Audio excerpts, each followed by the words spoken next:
Good evening, ladies and gentlemen. Thank you for joining us to the Gathering Time This afternoon we have a very special event of a book launch. So I will pass it to Madam to continue. Oh, that's it? Thank you. That's You're it. done? Yes. All right, ladies and gentlemen, you're very much welcome. Do feel free to talk to the celebrant, make new friends.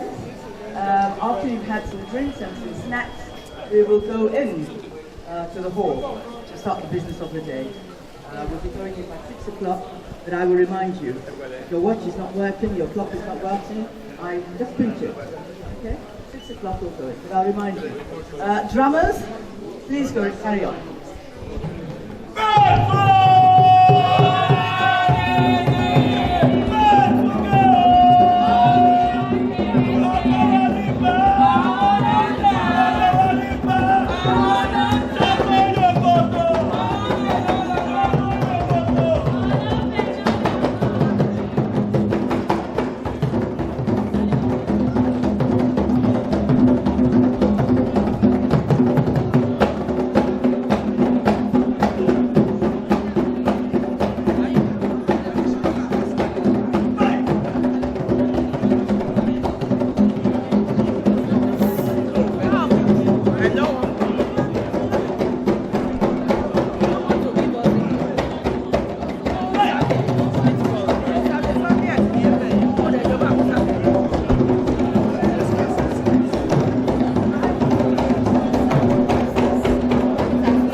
Look at your beautiful wife. Look at her. Yes. Mom, look at your husband. Thank you. Look at my beautiful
loads of people who texted that to say, 5 o'clock, 5:30, that's a bit late. So for you to come, it means one major thing. You love Joyce. Either that, or you want to be educated on what sepsis is all about. So either way, you're warmly welcome. Before we start, as is customary in our culture, I would like to call on someone to give us an opening prayer, and that would be Dr. Mrs. Kemi Otolorin.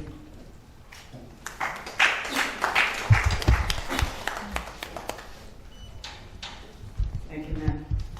It doesn't take too much time. I would have given you 7 choruses of thanks. Let us pray. In Jesus' name.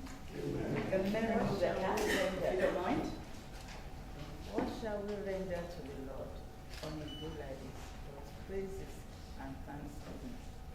Father, Lord, we are gathered by your grace to say a big thank you for bringing today to pass. By your grace, you created our sister, Joyce, Otolorin, Oluwole. You knew her path right from birth till now and beyond. And by your grace, O Lord, you have been faithful. You have turned off her tears to laughter. You have given all mourning to gladness. She has passed through a lot, and now you are using her as light for others to save many. Father, Lord, we thank you. Ever before anyone was born, you know about sepsis. You know about how to save people from sepsis. You are using her to educate all of us, and we are thanking you for the health institution abroad and all over the world. Abroad, you have perfected them. Now, in undeveloped countries, you are helping us. Father, Lord, we thank you. For all those who handled her situation, right from family, her husband, her children, cousins and friends, the hospital workers, the social workers, even those who developed her home to be friendly. Father, Lord, we are saying thank you. And for organizing this, you did it abroad, it was successful. Now you are doing it in her home country. Lord, we are more than grateful. For this evening, you are the chairman. Lord, we are thanking you that all will be perfect and will give you more glory. Thank you, Father, for we have prayed in Jesus' name. 6 o'clock, it's only after 6, and it's fine. We've been talking to one another, making friends, and all that. It's a happy day today. The celebrant is looking radiant, absolutely stunning, actually. When she came in, I was telling my niece, I said, I felt like calling her the birthday girl. Perhaps she is a birthday girl. She's renewed. Her strength is renewed. Her life is renewed. So, my name is Tenny Aofiyebi, Princess Tenny Aofiyebi. Joyce is my friend. And she's been my friend for, what, about 60 years? Yep. Yes, 60 years. We were at school together, and I dare say that our school, St. Anne's School, Molete Badon, was at that time, I don't know about now, the very best girls' school in Nigeria. Am I right or am I right? Am I right or am I right? Thank you very much. We were classmates, we were roommates for the 5 years. And I think we were both in the age group. You were in me. That must have been Deborah. Something no, it actually didn't work that way. They just put us in different streams. But for 5 years, we were together. And we have been together with friends since then. There are other friends of hers, other classmates. You just put your hands up. Other classmates here. Joyce is, I think her name, even though her name is Joyce, but she is full of joy. She's full of laughter, and she can laugh about herself.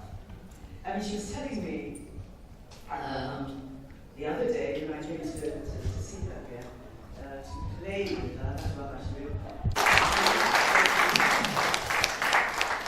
I'd like to call on a man that she refers to as Honey. Need I say his name? Honey, are you her honey? Oh, you must be used to crowds. Hello.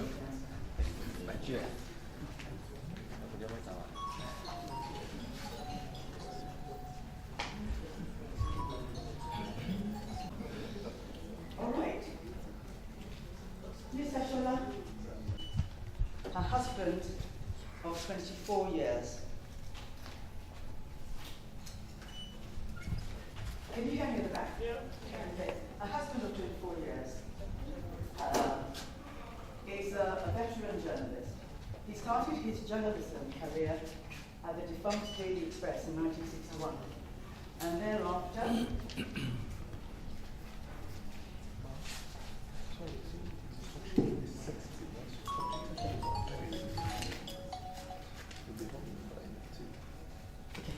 all right, he started his journalism career at the defunct Daily Express in 1961, and thereafter at the Daily Times of Nigeria, where he rose to the position of deputy editor.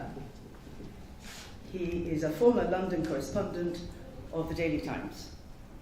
He had his professional training at the Thompson Foundation Journalism Centre in Cardiff, Wales, and undertook several management training courses in Britain.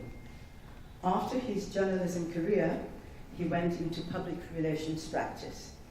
He served for 10 years as public relations manager of Mandalas Group Limited.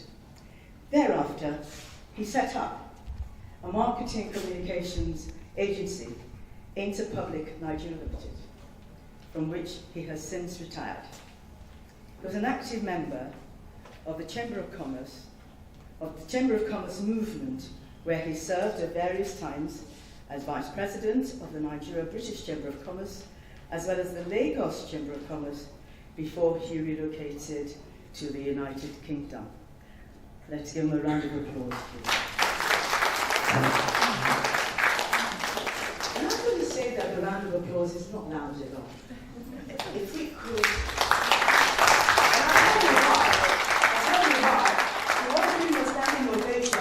I don't mind, if he doesn't mind, for the care and the love and the support he has given Joyce for the past 1 year.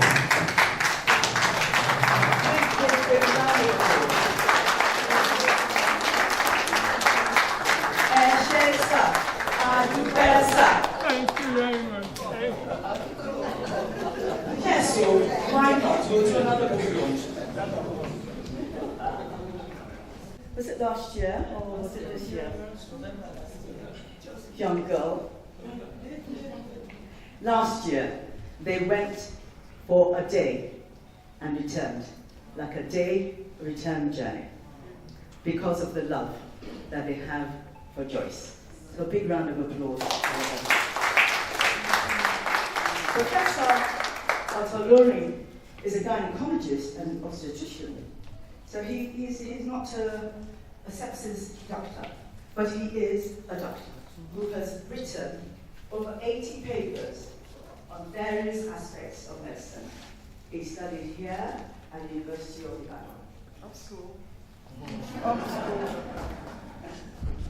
Okay, it's allowed. University. And he's travelled, he's worked nearly everywhere. I'm sorry, Onye, could you please see to my phone? Yeah. So he's worked in Zambia, in Nigeria, in America, in Saudi Arabia. So he's been everywhere. He's written papers, he's done lots of things on HIV/AIDS.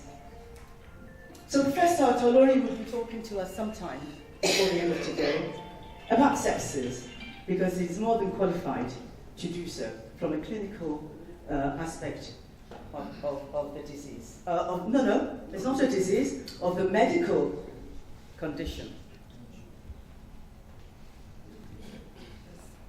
Ashiwaju, Dr. Michael.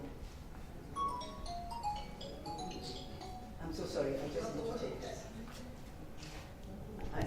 That must have been many moons ago. Aṣíwájú Dr. Michael Olawale Cole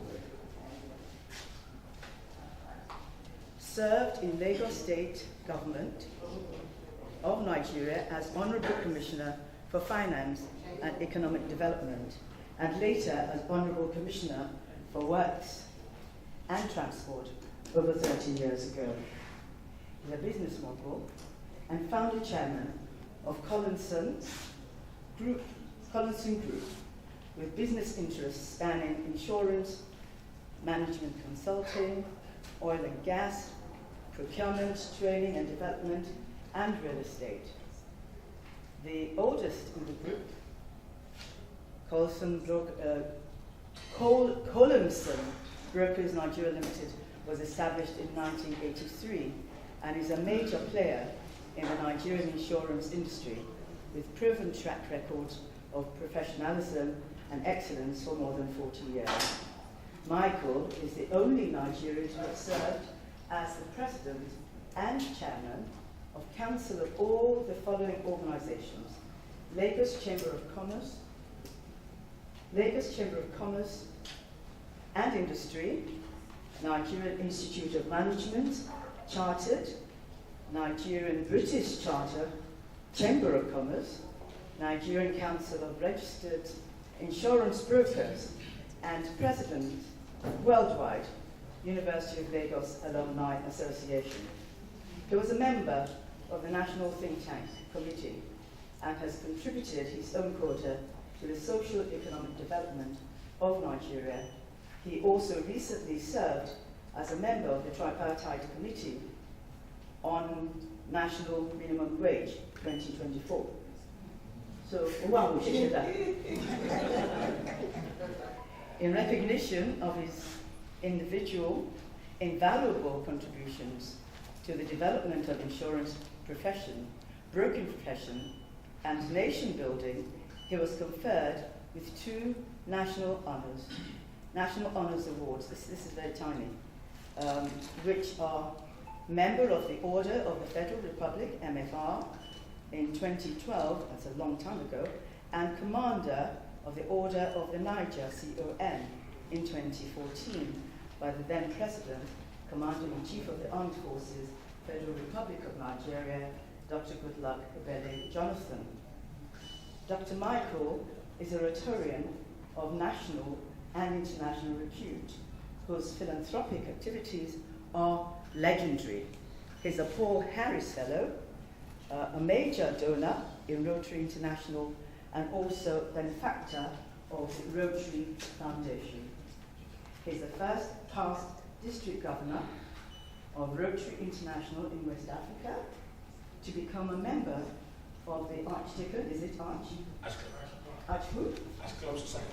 Arch Club. Okay, Arch Club Society, AKS, in 2013, which is the most prestigious club of Rotary International donors worldwide. He joined Rotary in 1980, and his dedication and passion have seen him serve meritoriously in various capacities till date. Dr. Michael is the only African of the Finance Committee of the Rotary International 2021 to 2024. In recognition of his outstanding efforts in the promotion of Rotary International objectives, he received the Service Above Self Award, which is the highest individual award for a Rotarian. Michael is happily married to his beautiful wife, Chief Mrs. Olawale Cole, née Adewale, and they are blessed with wonderful children and grandchildren. Ladies and gentlemen, a very big applause, round of applause. And it has to be, we want to keep it to property.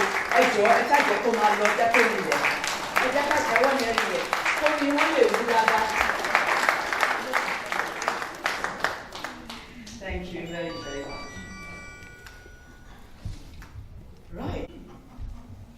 Even though Joyce has had 7 of her fingers amputated, she still cooks beautifully. I remember that when, shortly after the amputation and all that, she was trying to cook something, and she spilled hot water on herself. And she called me in the ambulance, saying, no ambulance more.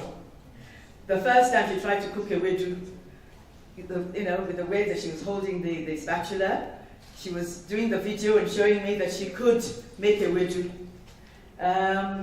In 2018, I went to stay with her for a night in London.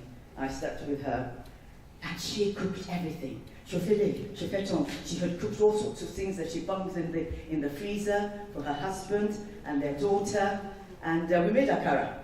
Said she couldn't remember how to make akara, so together we made akara. On that day, did you eat some of it? Yeah.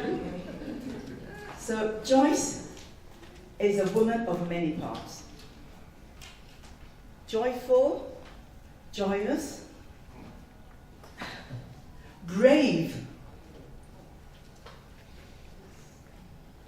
She was a seasoned banker, a tutor,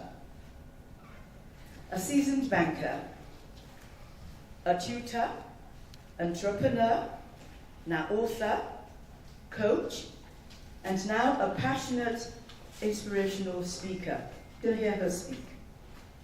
Her banking career, hang on, were you a cobbler? Did you make shoes? Yes, I remember. In your office in Ikeja, I came there. Did you make them or did you repair them?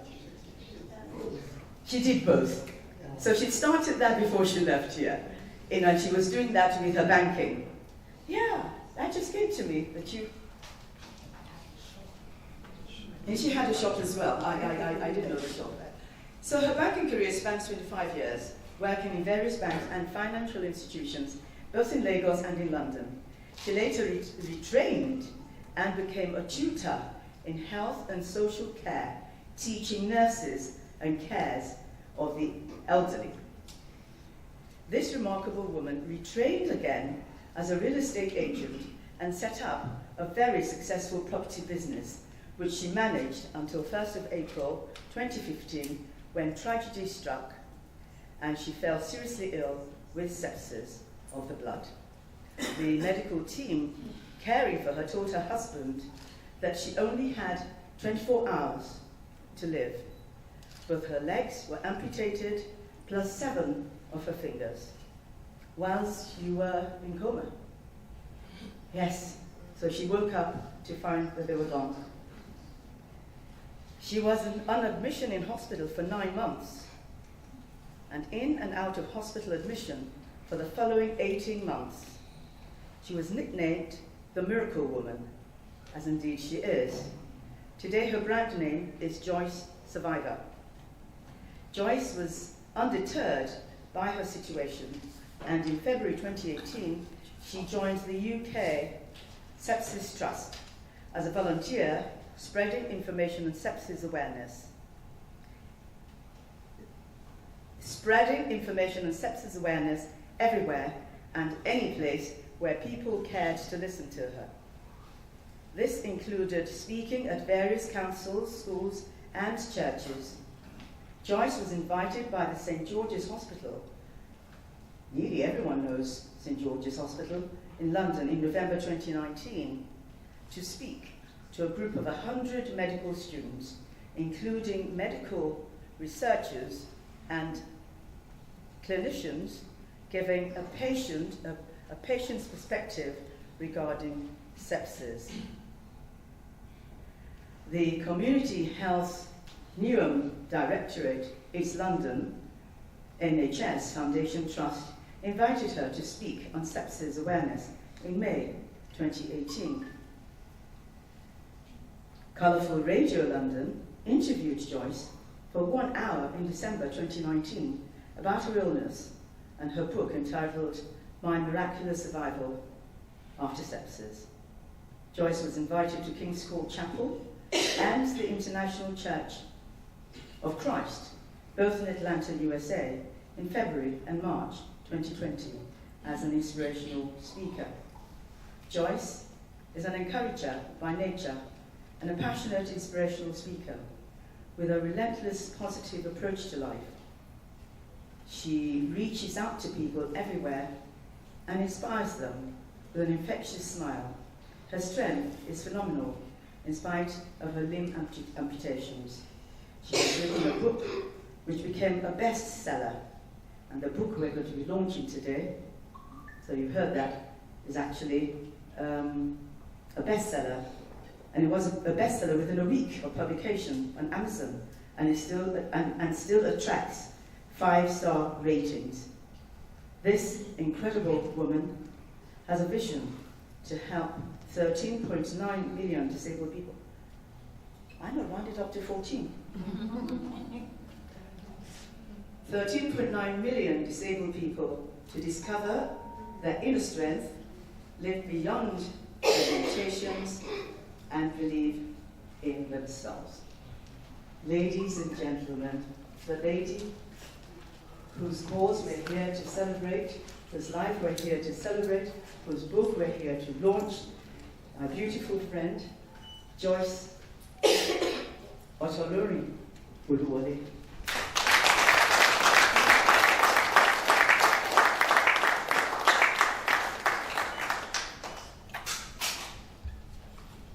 She's coming in her Rolls Royce. Joyce, press the horn. Let them know that it's a real ping. Now, no more to ping.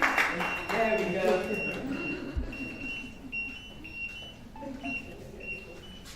All right, you're coming here, aren't you?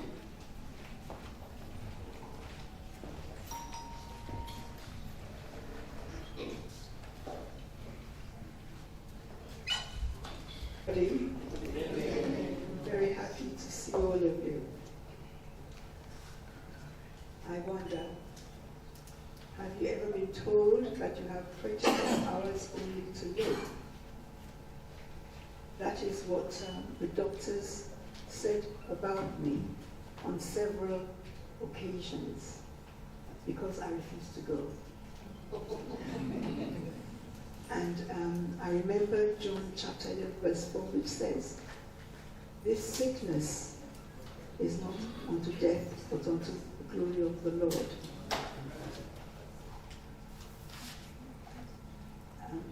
I'll tell you what happened. On the 1st of April 2015, and I'm glad that nobody thought it, or at least my husband didn't think it was April Fool Day, and I was trying to prove I woke up.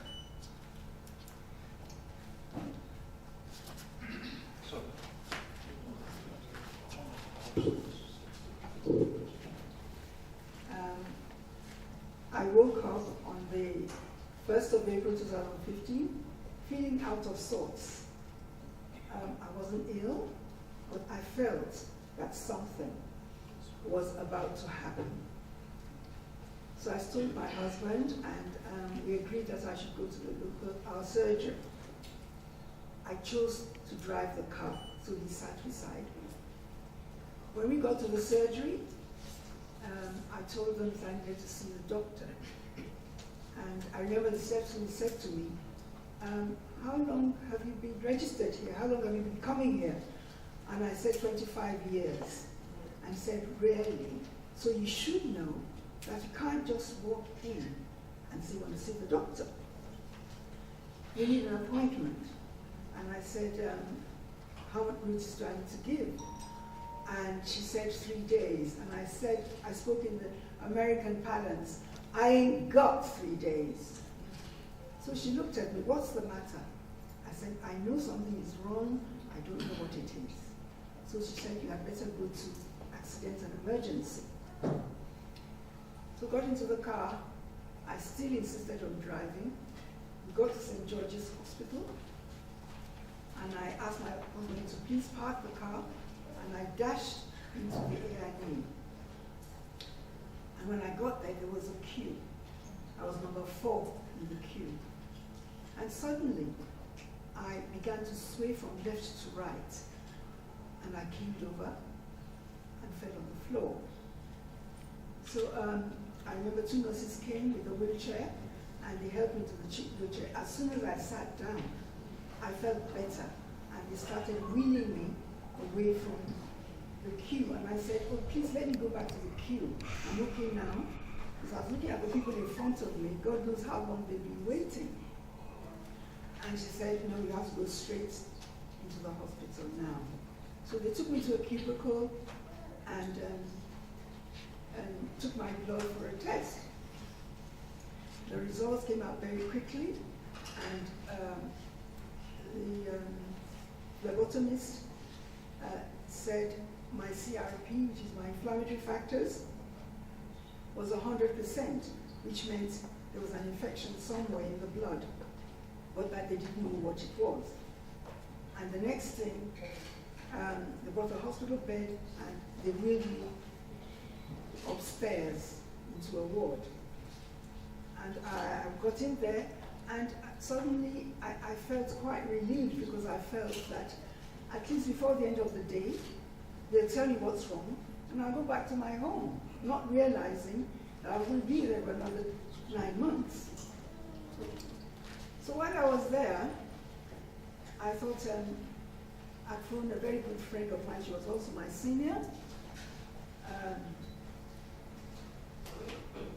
She's also my senior from St. Anne's School. We buried her last week, unfortunately.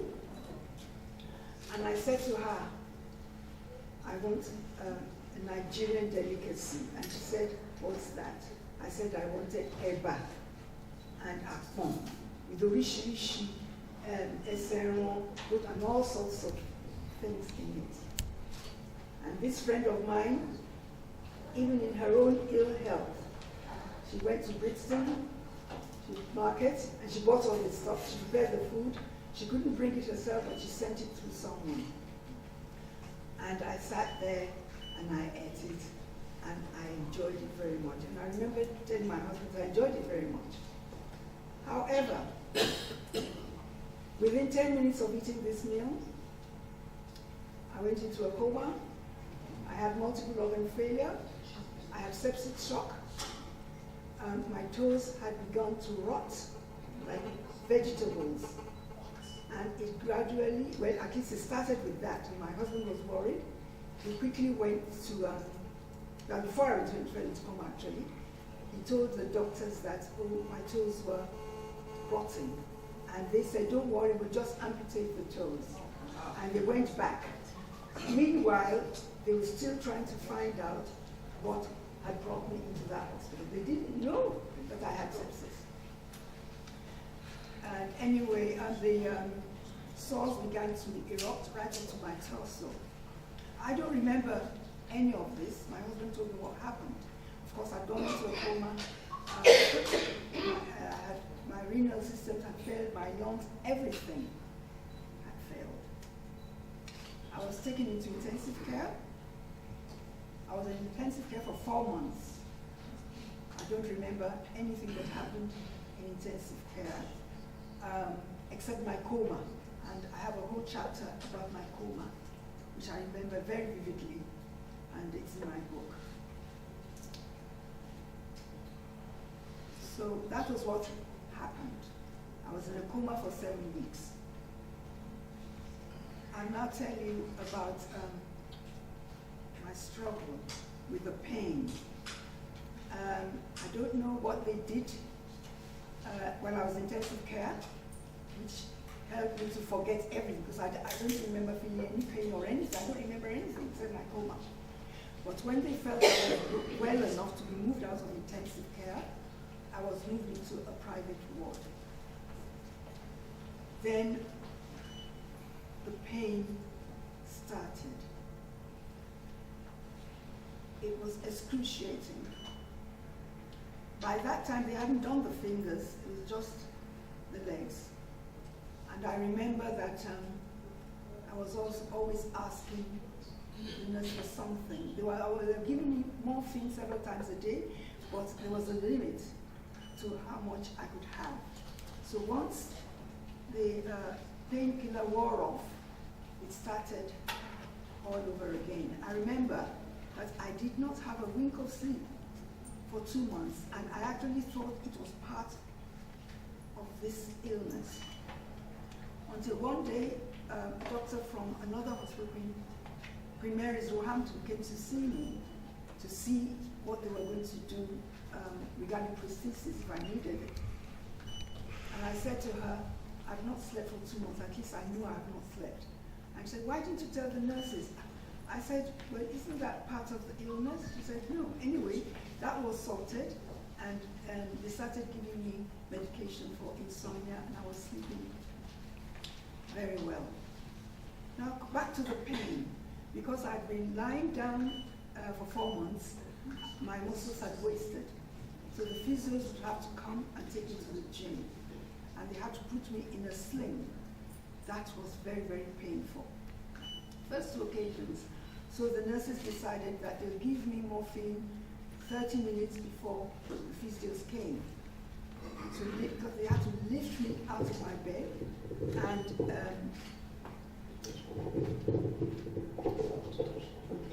as soon as the sling touched my body, it was very painful indeed. And I would refuse to go to the gym on the first 2 occasions. So once I started getting the painkiller, it was okay. When we get to the gym, one physio would sit in front of me and another one behind me, because if they were not there, I would slump left or right, or backwards or forwards. So we did that for a couple of months until I was. While I was in this, it's not working. Yeah, the light's gone off. Private room, and going through all this pain. Things were coming into my head, and the pain was so much, I just thought, I can't carry on. I've just got to go. So I hatched up an idea. When, actually, at this time, what I could see, the legs had gone, were my hands, and they were jet black and claw-like and scary. And I remember that the nurses always came to wrap it up for me when my young daughter, she was 7 then, came to visit me so that she's not scared, because they were really scary. So I told the daughter, when I said, I want these fingers amputated. And he refused. And I said, why? He said, Joyce, we struggled to keep you alive many times in the theater, and your heart is not strong enough for any more anesthesia. And then he said, well, what happens is that those black bits, they will just fall off, and that's what we're hoping. And I said to him, doctor, I come from a family of doctors. I wanted to be a doctor, but I just didn't get my biology and physics right, or no maths.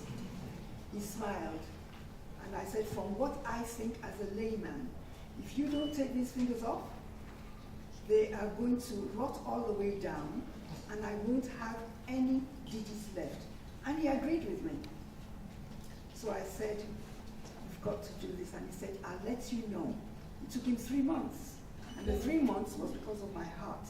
Every day he would come and see me, but your heart is not strong enough. My blood was even being taken 3 times a day. I had a cannula. I no longer felt any pain from where they tried to get the blood. The operation, when they agreed, I felt so happy. My family members came to see, and they were wondering why I was so happy, but I didn't say. I just happened to be cheerful on that day. But in my mind, I really thought that when I was put to sleep for this operation, I wouldn't come round. So now for the pivotal point, that pivotal point of my life. The operation took place, the fingers were amputated, and to my chagrin, I woke up. And the first thing I said to myself was, oh my God, what do I do now? And I said, God, what do I do now? I didn't hear anything. But it was at that point that I realized that the power of life and death was not in anyone's hands. It's not in our hands, it's in God's hands. If He decides it's time, then it's time. So I sat there, not trying to kill myself, but just saying to myself, well, okay, Lord, it's time to go, I'm coming home. I didn't get a reply, but I just thought, well, I'm coming home anyway, like it or not. But I came round, and I also thought to myself, there must be a purpose in this pain. And God had preserved my life because of a day like this. He wants me to be able to give a testimony and to be an encourager to other people. I must say, as I got better, I went into rehab at Queen Mary's Hospital. I spent another 2.5 months there. And I met other amputees, worse than me, amputated right up to the groin, amputated right the arms, and one person, her mouth was affected. It was permanently wide open. So I asked the nurses, I was getting stronger. I went to that gym, I think maybe for another 6 months after I left that hospital. And I would go and talk to people to let them know what they can do. They can ask for prosthesis for their arms and for their legs. And the reason I did that was because I was discharged to remain in a wheelchair permanently. And they refused to give me prosthesis. So what I thought I'd do, I went to a private gym. I had somebody to help me with the exercises to strengthen my limbs, which were really very weak. Did that for a month. And then I went back to Queen Mary's Hospital, and I told the doctor, I said, I want to have this. God did not make us to sit down throughout our lives. I've got to be moving around. And the way I could do this is if I had this prosthesis. So she said, okay, get on the plinth in her room. So I got on the plinth. She called the physio and the occupational therapist in. They put me through such a rigorous exercise. I was in pain, but I didn't show it. Because if I did show it, I'd never get those legs. After that, they all said, okay, I should be, I should come to the gym and they're going to see what they're going to do. So, I'm sorry, it appears that this screen, this screen should be, okay, I'll start from here then. Here are my legs. When my legs were amputated. And this is what I was talking about now. We had to prepare cast for me before they gave me the prosthesis. Okay. Next one. There was one before this. Well, here I'm wearing cosmetics, and this is cosmetic only. I cannot walk in this. This was at a wedding, but it's only for my shoes. So that's for outings. There's another picture before this which actually shows me in my postgrad. That's it. This is what I finally got. And I was able to move around in this. I would go on the buses. I would go to the shops. And this is a poster I have. That's my book on one side. And on the side, who can comprehend the thunder of God's power? Because really, my being alive at all is through His power and His grace. I've talked about my story. Right. This is where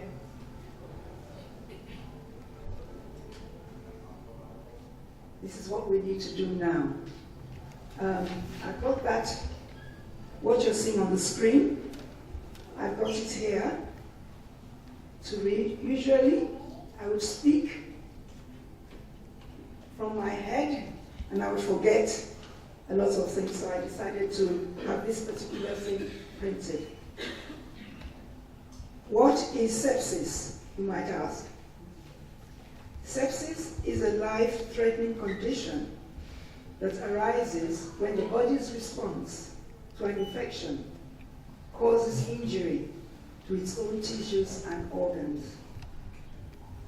The condition develops when the chemicals that the immune system releases into the bloodstream to fight an infection, instead they cause inflammation throughout the body. Sepsis can lead to shock, multiple organ failure, and death if not recognized early and treated promptly. Not every infection will cause someone to develop sepsis. However, almost any infection can trigger sepsis. That is why awareness is so important.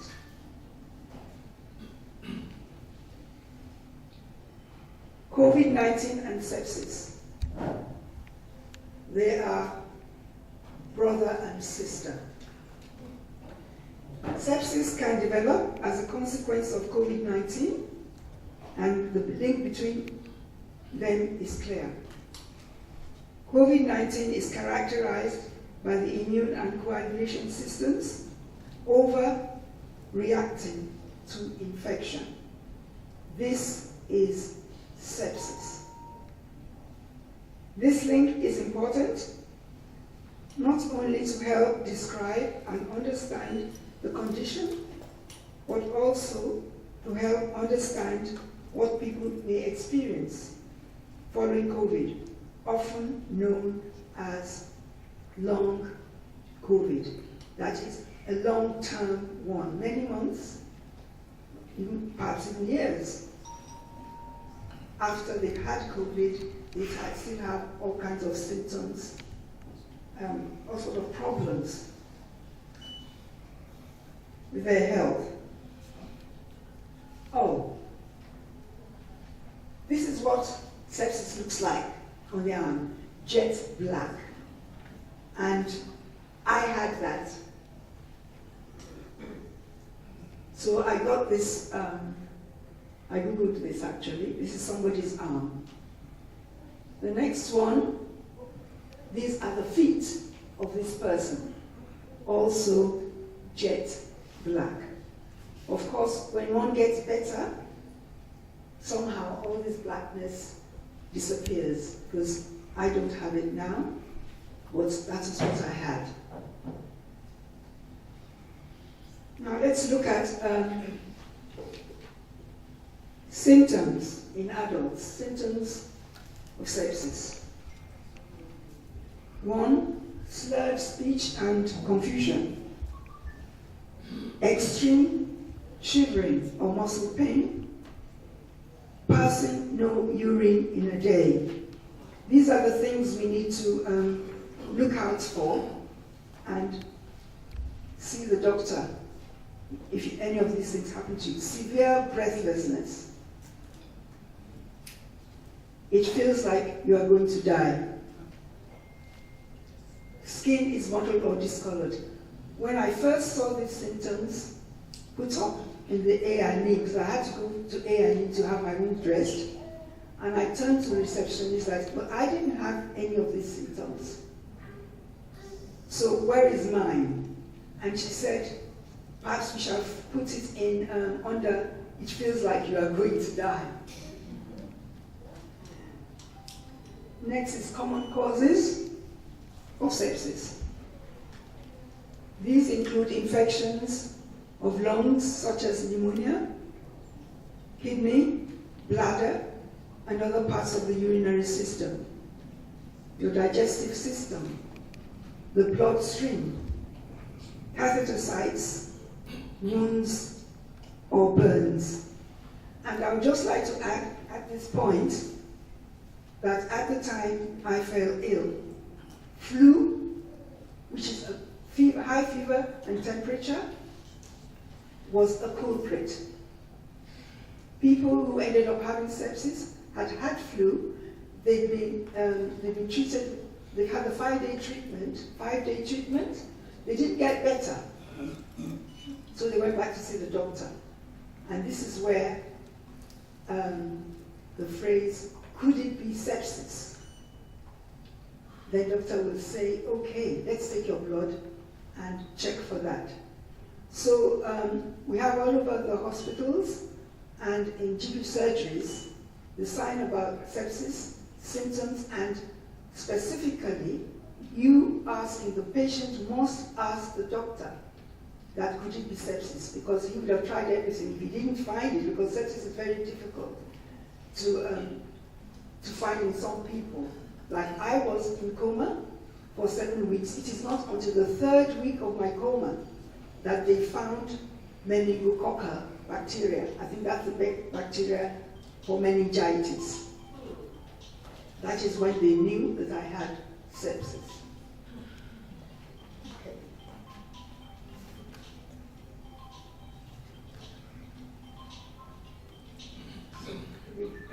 I've talked about that, and I have, I've talked about my turning point.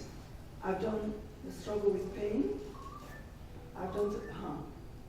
This is now what I learned from my experience.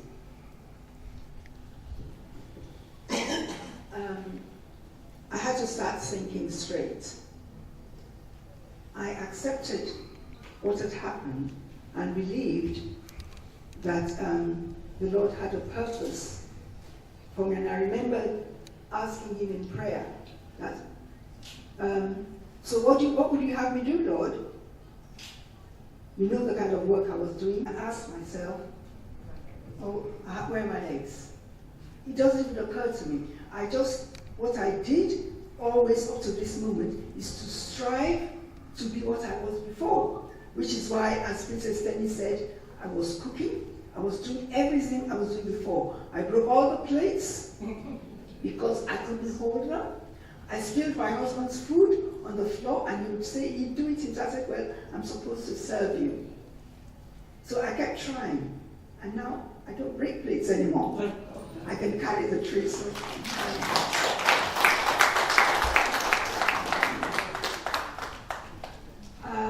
I thank my husband very much. He stood by me through thick and thin.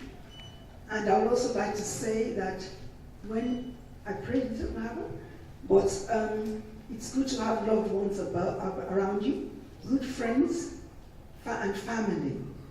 And one should allow them to help and to keep them in the know, because it can be very lonely when you're seriously ill.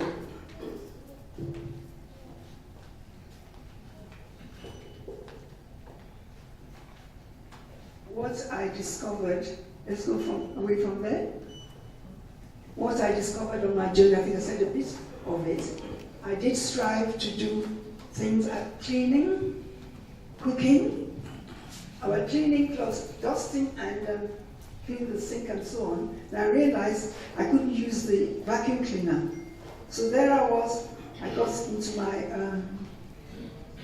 my stilts, got on the bus, went to Brixton Market and bought the Nigerian broom. So I came home, I would sweep with the broom.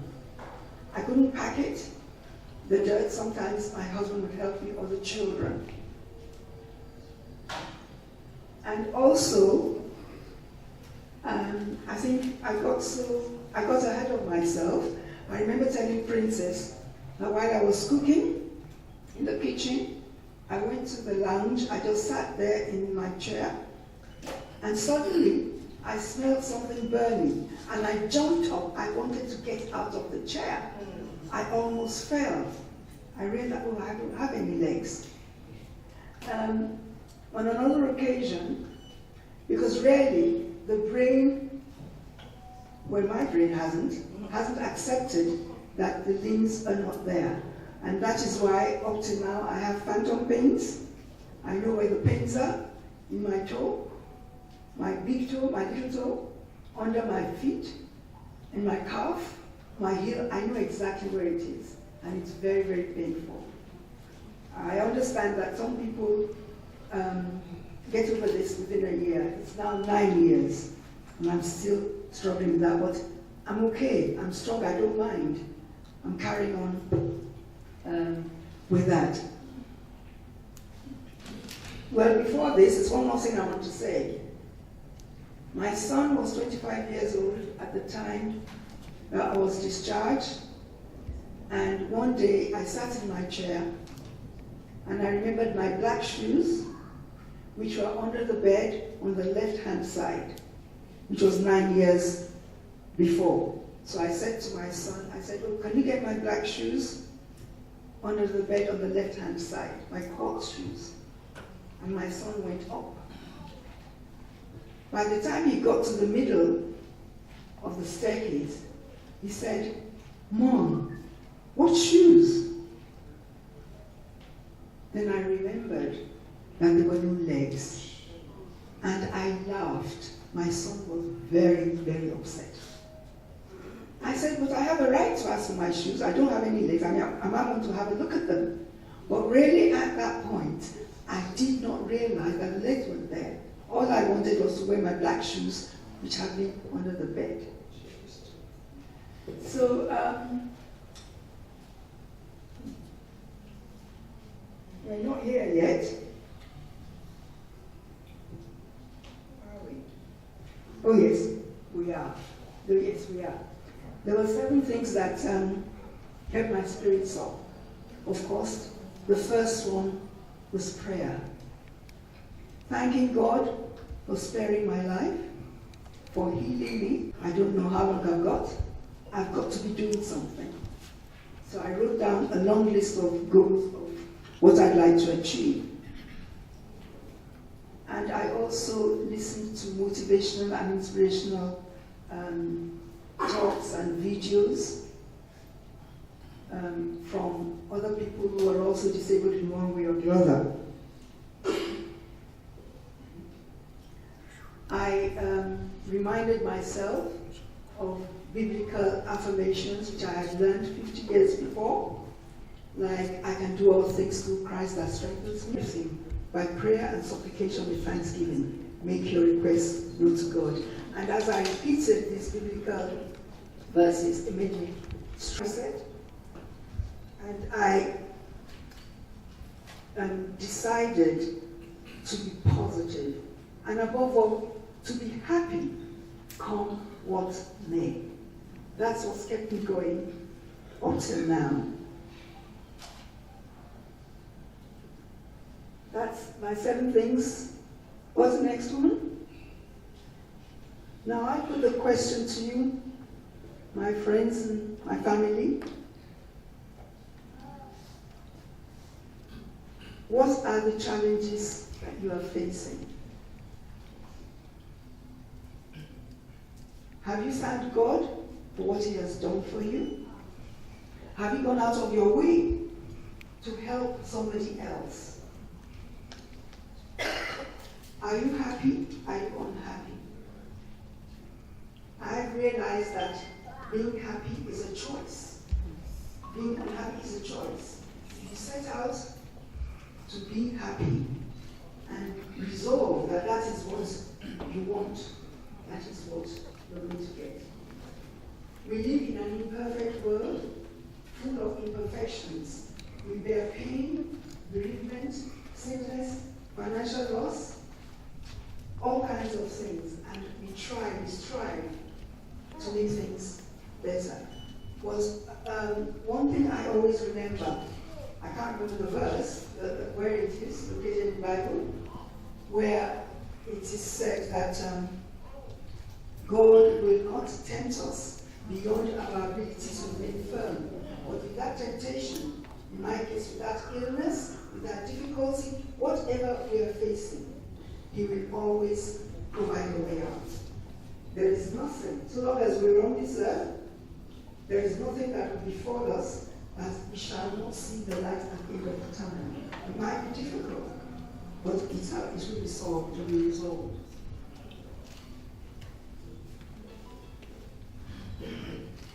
And what an awesome God we serve. My name is Joyce Oluwole, the Otolorin.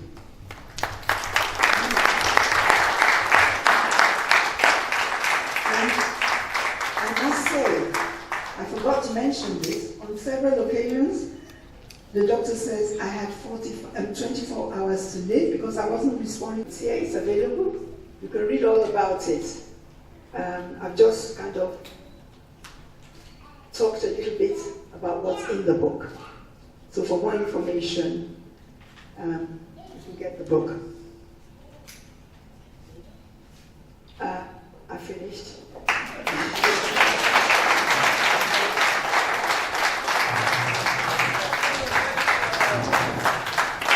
I think she deserves a standing ovation.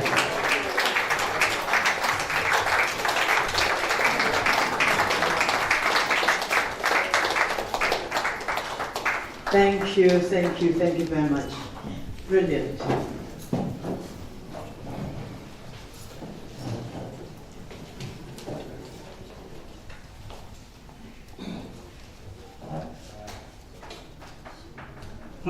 I've got my driving license.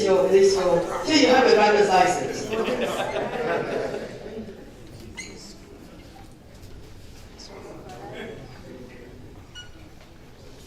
For those of us who know Joyce, she's very fashionable. She does what we say in our parlance here, to match. The other day, when some of her classmates, some of us came to Wabashiri, she had on a green outfit. She had green jewelry, green bracelet, green ring. Yes, and then her wristwatch had a green strap as well. And when she came to visit me last week, she had this grey trouser suit. The blouse had some yellow flowers, and she had a yellow sash to go with it. So she hasn't lost a bit of that. What are you wearing? She's always looking lovely. And like I said, a very good cook. Her son, she mentioned her children. Ore Mabino, her son is Ore. How old is he now? 33. Like she said, he was 25 at the time. All right, so Mama Ore, Mama Tolu. Prof. Et il combat you.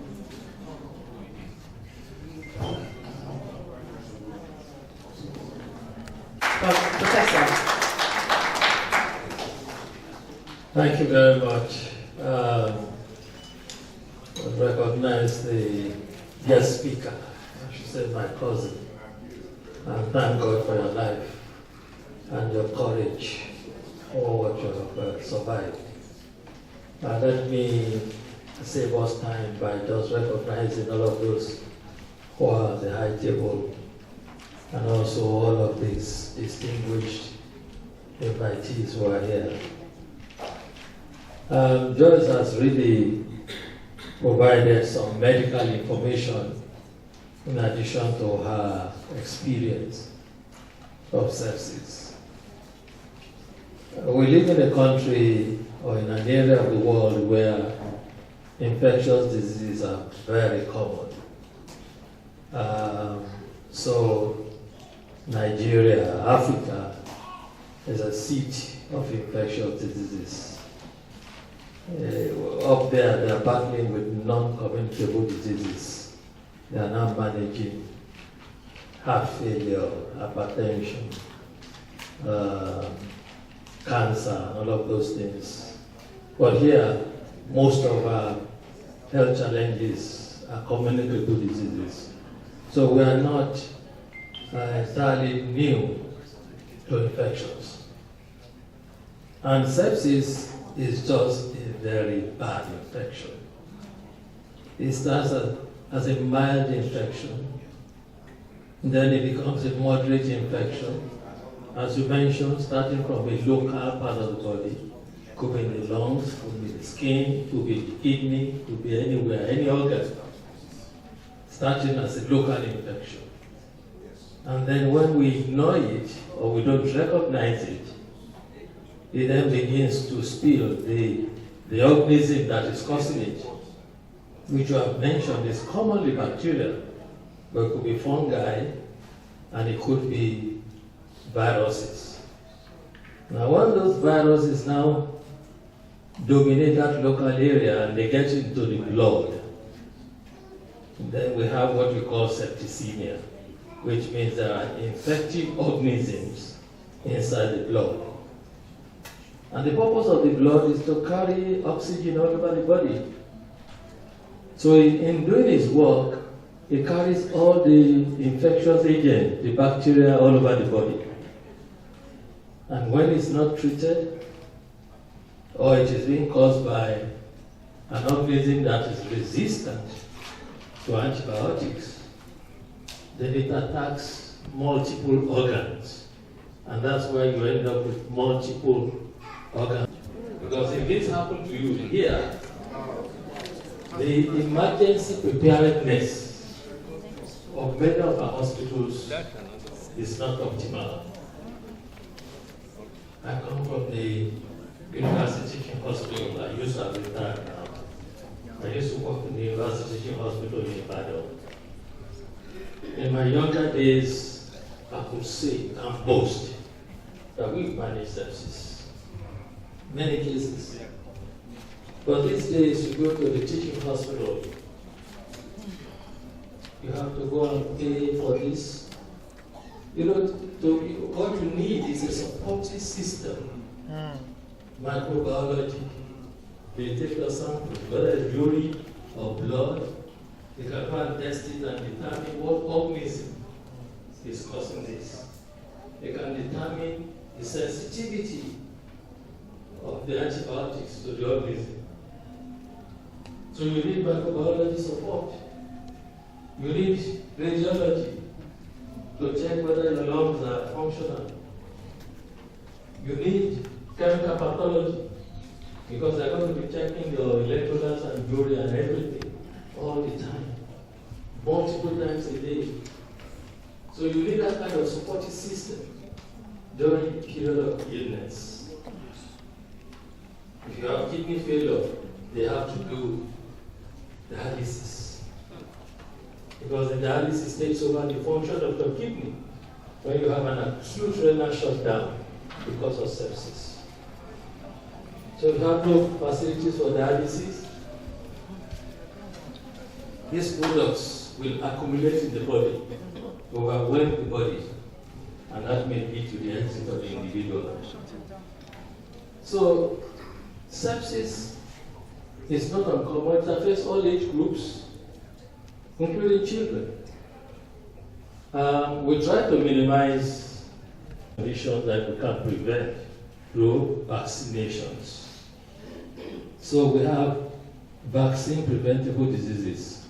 We're always shouting about children going for vaccinations.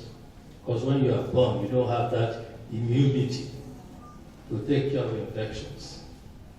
But when one of the problems in this country, of course, is people don't go to hospital in time.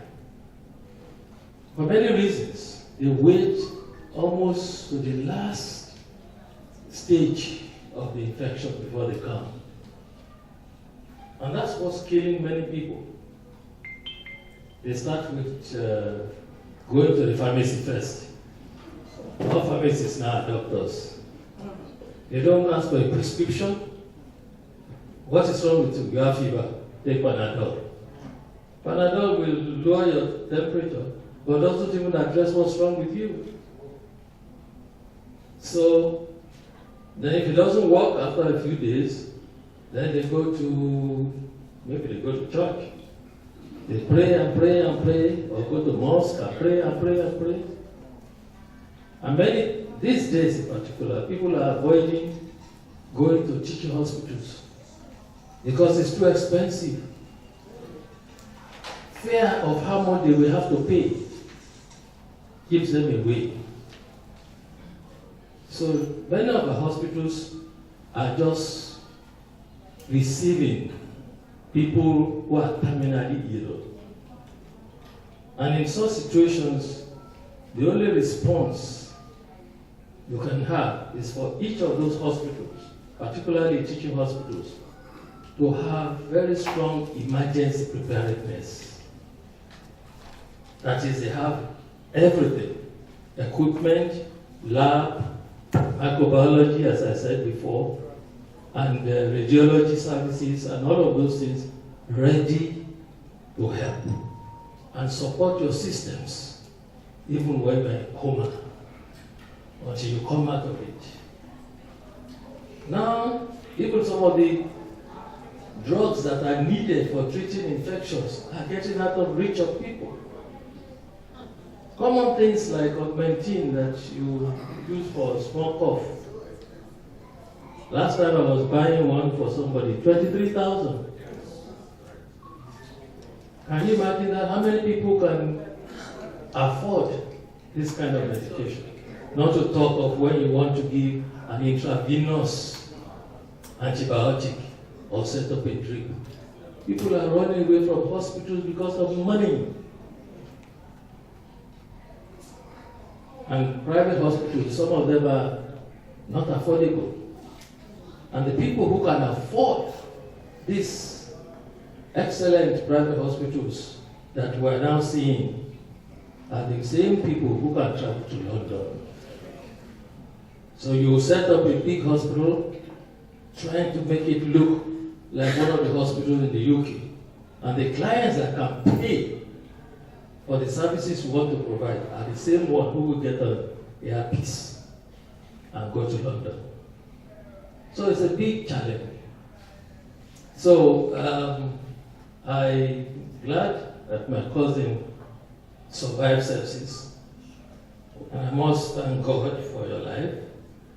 I must thank the excellent team that looked after you, because I know what it takes, to look after someone who is in ICU, requiring not just all the support that I talked about, but requiring ventilation, and somebody monitoring everything and ready to respond to any changes from normal.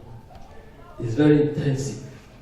Intensive staffing, intensive laboratory workup, and for all that to be done for weeks. You were in coma for 7 weeks, and to come out is a wonderful experience. And I also thank God that, let me first thank your husband, who was courageous to sign the consent for the amputation of your legs. I believe in you. Because some people will say, I reject it in Jesus' name. And you don't take a decision in time. But that decision was taken, surgery was done, and it saved her life. But when gangrene starts from the most distal part, it keeps ascending. You need to stop it sometime. And they stopped it before it got above to the hip. And that's a courageous thing. And your courage to wake up and realize what happened, and to look beyond it and thank God that you are alive, you are in the land of the living, was a wonderful thing. Like you said, so many patients have gone into depression. Some have even killed themselves to finish the job. But you have stood there, you've imbibed everything, you've survived it, and now you're a motivator for other people. We thank God for that. I would quite be happy to answer any questions that are more medical on this topic. Thank you very much. Thank you very, very much. Talking about the bravery of It's too late for that. So I can't put any ideas in your head. Okay, some other husbands would have run away. I mean, here, husbands run away when their wives have a set of twins, multiple pregnancies, they run away for having their own children. So let us say,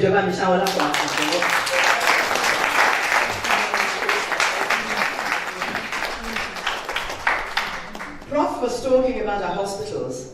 There's a response, I'm not sure whether she's here. My physiotherapist, it's truly a medical emergency. I have been talking about it. It's almost like a crisis in Luz. She works in Luz. It's almost like a crisis in Luz at the moment. Patients, post-surgery, must have sepsis, and it shouldn't be. So it is pretty common, apparently. And I didn't know that anybody knew about it, that people knew about it here. So now we're more educated about it. Before we do the book launch, I'd just like to crave your indulgence to ask the Old St. Anne's. It's customary that we do this when we have events. The Old St. Anne's girls to please come out and let's honor. Joyce, would you like to come out again? Is there petrol in your car? Have you queued? So Oluwole, did you queue for her to get some petrol? Yes. Because there's a petrol station not far from the hotel. Sorry?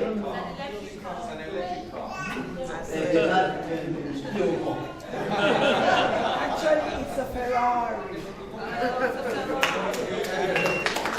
Oh, I thought it was a Rolls, it's a Ferrari. Okay. People who have been on the streets with her say they find it difficult to catch up with Joyce on the pavement. Okay, St. Anne's girls, I'll be Otolorin. Day now. So we want to honor our friend. And we do this at landmark events and all that. And look at all these babes. They're all over 70. Take it back a little. Oh, very good. Come down the microphone. Sorry? Yeah. Is it there? What? We're in this place where others have built for us. We who are singing, remember the past, praising our founders and those who in faithfulness build for our future traditions to last. St. Anne's, may none of us here fall behind.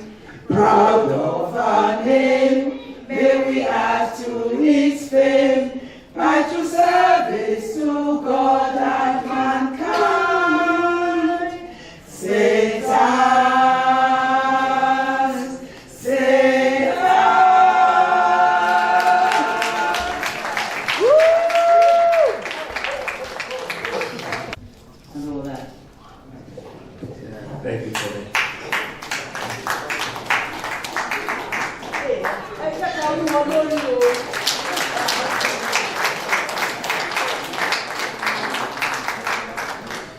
Time has gone. I therefore don't intend to keep us here for too long. But I must recognize my good neighbor and his darling wife, Oluwole, who have brought us here today. Thank God for your life, My sister, thank God for who you are. And thank God for keeping you for us.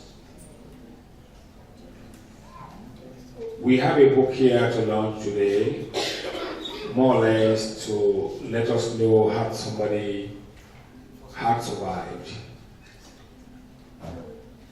not allowing incapacity to put her to bed forever.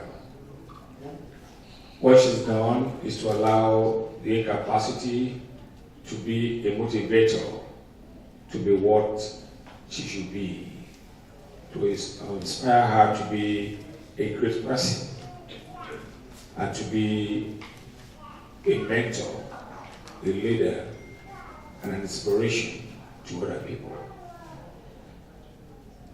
I've read a bit about this book the last couple of days when I got it. And I think it's a book that is good for everybody. I was telling my chairman there, Honorable Dr. Oluwole, that it could have been anybody. When I saw the classmates around her, I said, it could have been any of them. Therefore, if you are not there today, I pray it does not happen to us. It will happen to anybody. He didn't expect it. So a book like this is a good one to have, for one to read and to give to others, to prepare for life the way it comes. Because life may not be all smile all the time. The rainbow will come, but that is what's supposed to come. Life will at times be a matter of laughing and joking and eating and drinking. It could also be weeping. And I pray that weeping will not be our portion. In Jesus' mighty name. This book is very clear. We are told on how April 1, 2015, our sister encountered this challenge. But she has overcome. She has overcome.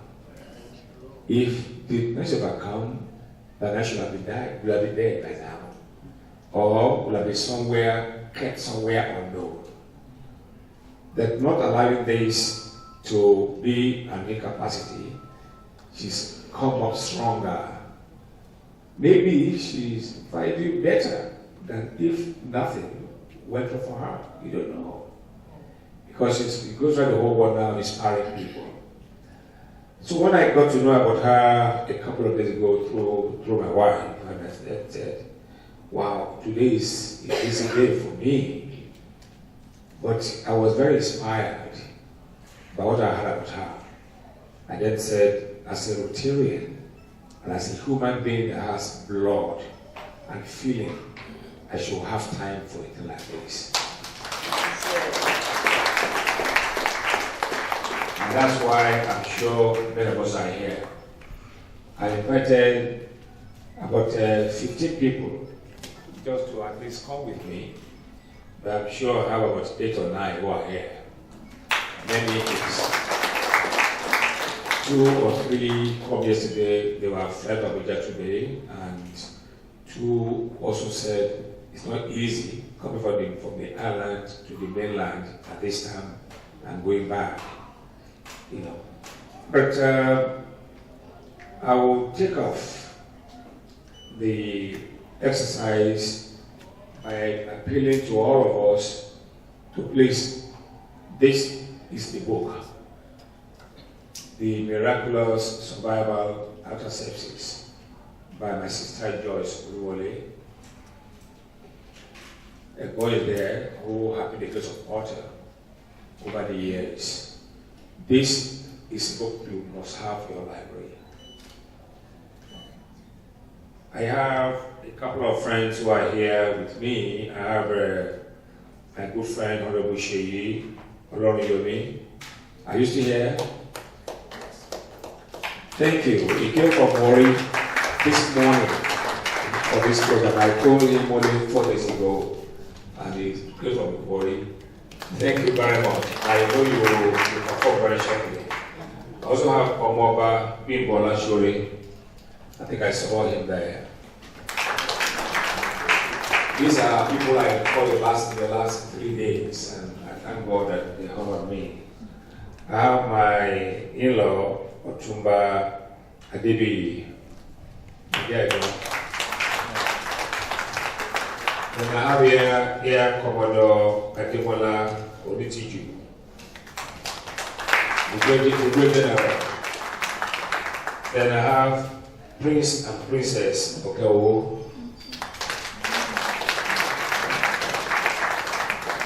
I have my good brother Mr. Shola Obademo, the DG of Nasima. I saw him earlier. Okay. I hope he's not in the restroom, but I saw him some minutes ago. Then we have Honorable Dr. Oluwole, the chairman of the Oluwole. Thank you. They will do their own part as soon as I finish. But I want to appeal to everybody here. Nobody must please go without paying your price. We will lock the door. Because it's a good lesson one can learn from this. Because it could be anybody's town. And may that not be your portion. Like the prophet said, like for the baby. If he does, what do you do? What do you do? We lost a friend last week. He was a very good doctor. He was in the 60s. And people were asking, how could it happen? I said, who are you asking? They're asking me. Go and ask him, then you can see him.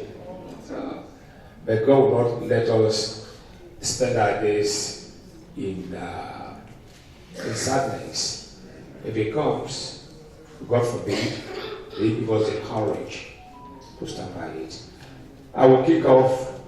I may not want to announce my figure, if you don't mind, but I will buy a couple of them, and I buy one each for 50,000. To my brother, I know I've kept you here. The local government is asking for you to come back. So quickly do yours so I can release it.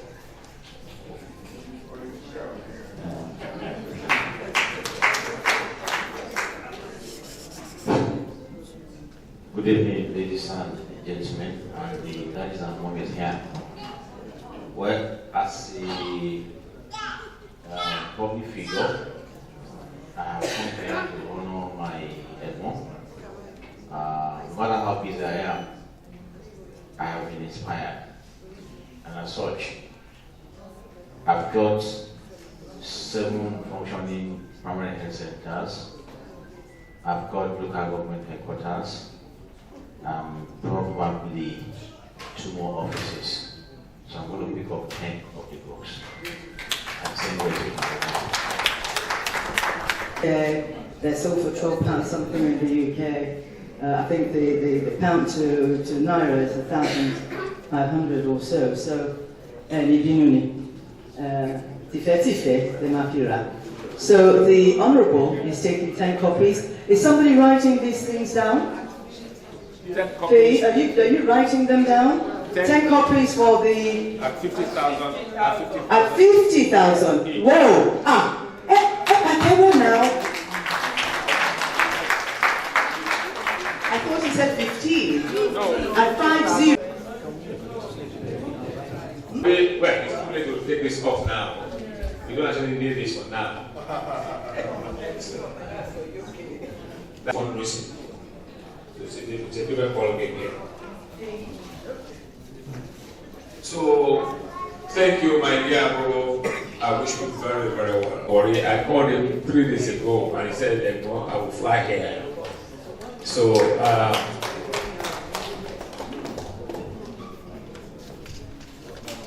Thank you very much, sir. I think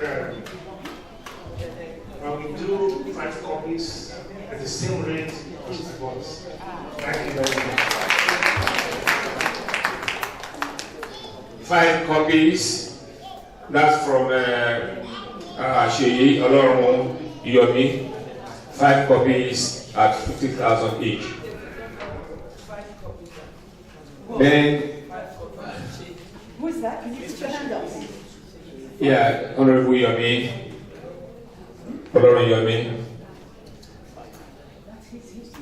My Egbon is here, who happens to be a cousin of Mr. Oluwole.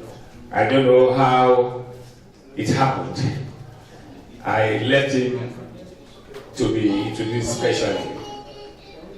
We have an artist here Otumba Tuji Lawashulari, a very, very big industrialist.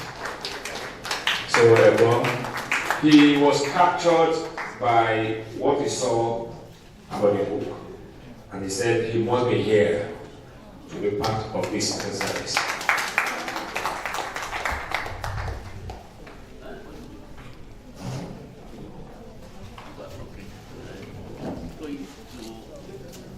Well, I guess that I came here by instinct.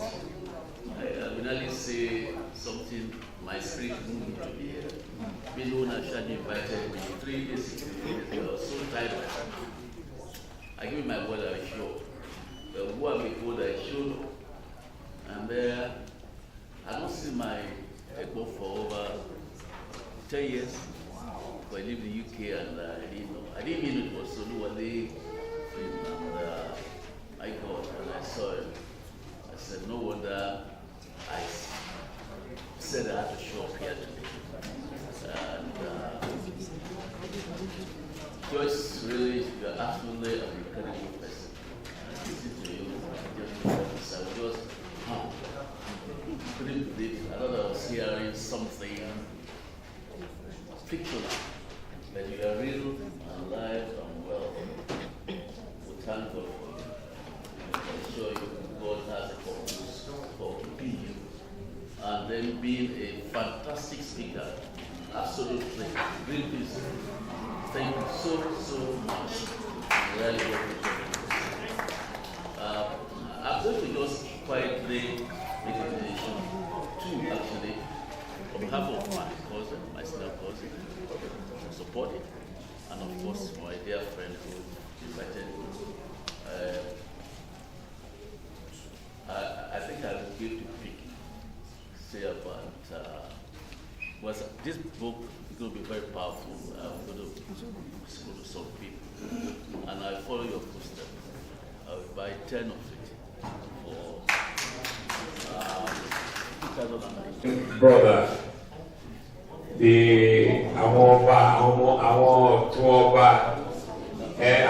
our princess, our priest. So I have a princess, I have priest and princess over here. Thank you very much. You are very busy people to have come here this evening and go is to honor God. God for Mariba. So I don't know who. I will hand over to our chief.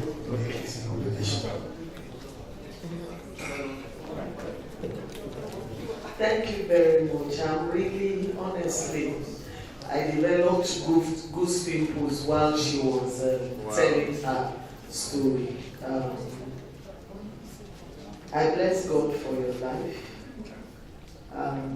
You will continue to be strong. When you get to 120, that's when you will die. And we all, God will give us long life and prosperity. On behalf of me and my husband, we'll take 5 books and the rate of. Thank you. Thank you very much. That's another 500,000. Please, I know my wife will be doing her own. No, I know she'll be doing.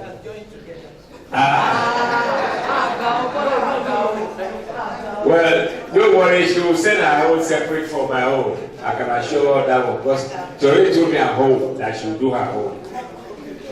I have here my dear Omoba Abimbola Olashore. Thank you, sir. First of all, my apologies for coming late, but a request by Ashwadi is something you don't take lightly. When I was leaving the island around 6:30, I was just praying that the program would still be on, so I'm glad that I caught it. But you know, you have said the ball rolling, and one thing I've learned in life is that you must never overshadow the chief launcher. So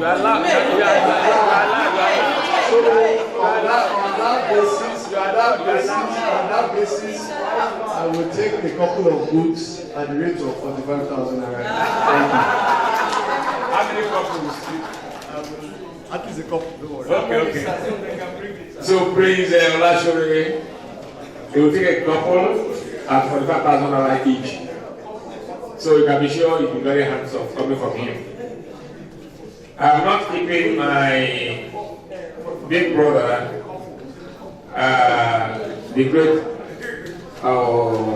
Alex, the great Otuba Alex Adibi. So, Ego, I'm sorry. No, before I call Ego, let me call my general. General, it's you. Yeah.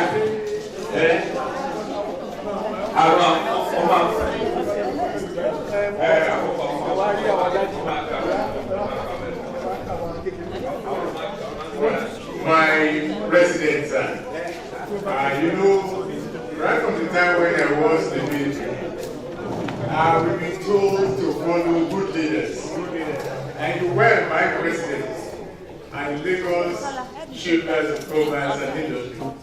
So I will follow the leader by taking 2 copies for 100 naira.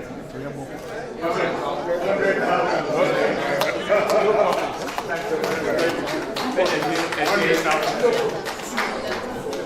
That's 50.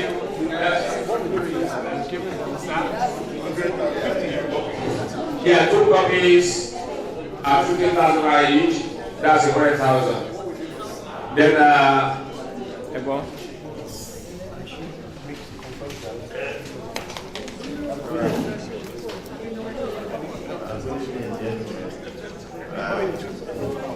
I didn't even know what I was coming to do here today. I just got in here and my Lord told me that it's too much.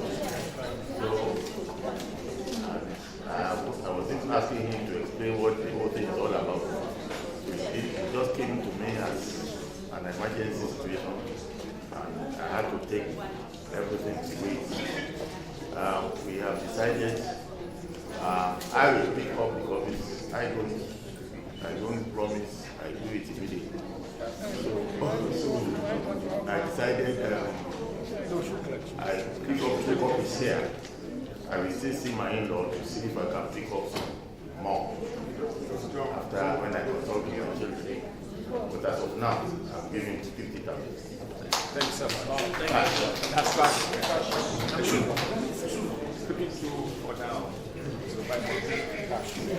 Please, is anybody keeping a proper account? Yes, ma. The lady in black and glasses, Tokumbo, can you call her, please? No, she's missing. There's a gentleman here. In a couple of days' time. And, there's no time to chase anyone around. So we would appreciate it very much if you could do the needful right now. Thank goodness that, we can easily do transfers. I'd like to call on Chief Mrs. Taiwo. She has some questions, but she will also do some, I think we're calling it donation now. Ashiwaju. Madam. Checking. For what? Joyce. Oh, you want to for all that you have done, for all the people that you have brought, and for your support, particularly because it's so short notice.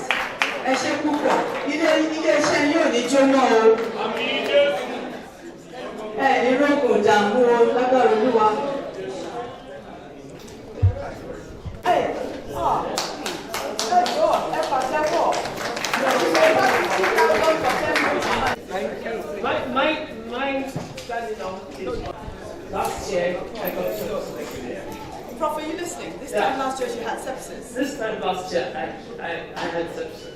And I had never ever heard of it.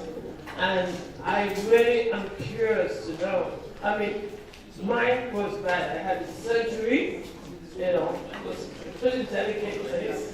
And I was in England. And I would say that this was at the Wellington Hospital. I don't think my surgeon took enough care with surgery. But 5 weeks afterwards, I had an infection. And at that point, my husband had gone back to Nigeria. I was alone in our house. And I actually didn't know what was happening to me because it just slipped into me. There's so many things I don't know about this illness. I don't know. I had read about her fall. In fact, I've been given her book, somebody that knows about what happened to me. And I could not imagine how it got to be that level. And I'm very, very curious because mine was bad. I was in sepsis shock. I was in a coma. I was taken, yes, thank goodness that the people that came around me said very quickly, do not take her to Wellington Hospital, which is a private hospital. Take her to Royal Free, which is a NHS that they would have the capacity to deal with it. And she said she was given 24 hours. I was given 3 hours to live. Yes. Because my systems were shutting down. My kidney, my liver, it's basically poisoning of your blood. And it poisons the blood and passes it throughout your system.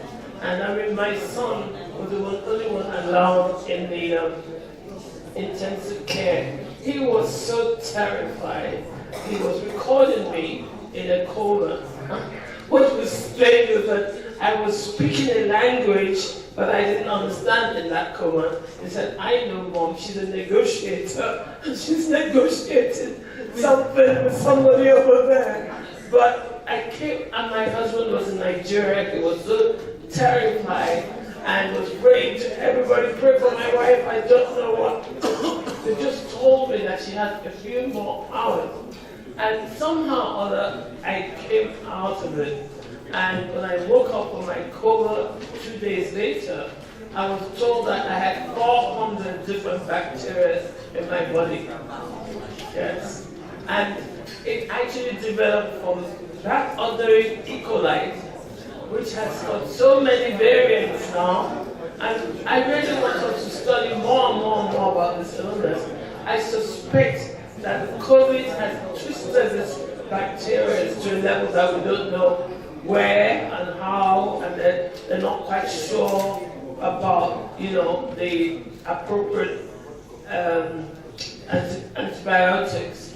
But to God be the glory, I left the hospital 2.5 weeks later, and every one of my organs were resolved. Kidney resolved, liver resolved. I had multiple blood clots in my stomach. It was really, really, really, really, really, really good. Now, I still want to know a whole lot more about this illness, because how it dealt with me the way it did, how it dealt, and she said very quickly with her, to the extent that it did, I'm still confused. What is it that the particular bacteria she had was what was so ominous that within a couple of hours led to her having, her limbs amputated, and whereas mine had traveled all over my body, and I was told that I would need to. I had 3 hours to live because the way all my organs were shutting down. So, as I said, I already have. It's my sister-in-law, yes, she said I must come, and she sent me this invitation. She was in my house in London, so she was part of the drama of that day, and so she knows a lot about this, and she said I must come. And I would buy 5 books. I already have several, and I will just give something for that, but for me, it's to just see you and for us to actually do a lot more about letting people know about it, and for the world, you know. I think you set up a foundation, have you set up a foundation? Not yet. I think the way I'm learning about this and the format, I mean, today I was told there's a flesh-eating variant of it. Flesh-eating variant of it. So it's something that we all need to know a lot more about, and we all need to spread it. I want to say, I thank God for your life, and thank you for the work you're doing in spreading it, and everybody that I can do that. Thank you. Attention, attention. There was something I forgot to mention. All cases of sepsis lead to amputations. I'll tell you, when I joined the UK Sepsis Trust and went for their meeting, I was the only one with amputations. There were 6 of us there, including the secretary. So I said to the secretary, where is everybody? She said, we're all here. I said, what do you mean? I'm the only one. She stood up. She said, I'm only 25 years old. Sepsis affected my kidney. Another one said liver. Another said heart. And they said they have to go to the hospital at least once a week. So I have a visible disability. And I do thank God. I had multiple organ failure. I had a stroke as well. And I thank God that everything has gone back to normal. I was in and out of hospital, checking on me every time. Everything was normal. So I just want to mention the fact that sepsis, you don't have to have amputations. God forbid that you have it. And I think it's even worse when you have internal ones. Yes. Because it's forever. Kidney is often the first organ. Yes. I just wanted to say that. All right, Chief Mrs., are you getting not are you getting a book? You are getting a book. Okay, she's getting 5 books, done a lot. He's got his crew here, for which we thank him very much. So, would you like to come out and buy a book, please? A round of applause for Prince Isi Olatilo, my very, very good friend and Aburo. Remove your cap, let me quiet. Thank you. I think we should put our hands together for training. For this, a very selfless, friendly friend. You've done very well at technical places. Put everybody on their feet to come here. I'm a COVID survivor. I'm sure you heard what you're saying that this condition is a variant of COVID, or COVID is a variant. So I'm thank God that I'm standing here. And what I want to do is my brother listening, I don't want to donate more than, what did people say here? He said he's learned a lesson, not to out-donate the cheap launcher. I'd rather take, just what you did, 5 copies, 50,000 each. 50,000, no, that's not balancing. 50,000 naira each for 5 copies of the book. Would anybody else? All right, would anybody else want to come out? As a matter of fact, talking about okay, she was very confused because my brother, Michelle, was notorious for being one of the first people to have COVID in Lagos. I'm not sure if everybody remembers the person that they outed on social media, that his friend outed on social media that he had COVID, that they went to the AMVC Awards. So he had COVID. He was one of the first cases of known COVID in Nigeria, and he came for a board. After my brother came out of the ICU, because he was very known and was putting his content out on social media, he was putting out his content on social media. A month later, I battled COVID as well. And after recovering from COVID, which is what I just found out today, I battled COVID for a month. And after battling COVID for a month, I basically came home one day and I had a meal. It was the first meal. One of the symptoms of COVID is that you lose your appetite. So I actually lost my appetite. I didn't eat for like a month, or probably for a month. So I had a meal, and after having a meal, which was like the first meal of the month, as I said, I sat down, and next thing I started feeling very, very strong stomach pains, like cramps. It was very, very bad. I just thought it was the after effect of COVID. And next thing I went to sleep early. I woke up the next morning and I coughed. And when I coughed, I struggled to breathe after coughing. That's when I knew that something was wrong with me, because coughing doesn't make you stop breathing. And at that time, I called my brother Sheldon, we need to go to the hospital. So we went to the hospital, and initially it was just to stop the stomach pain. And they took tests. So this was happening on a Saturday night. On Sunday morning is when I went to hospital. They did the tests and stopped me from my cramps on my stomach. The next day, the doctor came, and thank God, they discovered that it was sepsis by the blood test. And they started the treatment, which was ultimately very simple, but ultimately what it actually saved my life, which was basically they gave me antibiotic drip for 12 hours, every 12 hours, antibiotic drip for 12 hours, and every 12 hours for the next 5 days. And after those 5 days, I was fully back, and I could eat again, I could breathe properly. And also, one of the things that really, what I noticed about the sepsis is that it affects your speech. Yes. You can't speak normally. The way I'm speaking now, it was so bad that if I spoke to a friend and people were calling me that maybe the last time I'm going to speak to you. It was that bad. And because my speech was very, very thick and slurry, and it was because I couldn't, because of my stomach pain, I wasn't breathing properly. So my speech was very, very bad. Like it was like I was in pain all the time. So it was a very horrible experience. And I said, like a lot of people here, it was the first time I've ever heard of sepsis in my life. I've never, until it happened to me, it was the very, very first time I heard of it. And thank God that I know about it now, and I know more about it.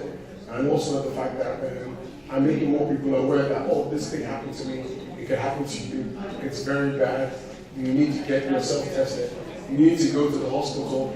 And I know we always mock Nigerian hospitals, but I have to admit that they did detect my problem within 48 hours of me having it, and they did effectively treat me very well.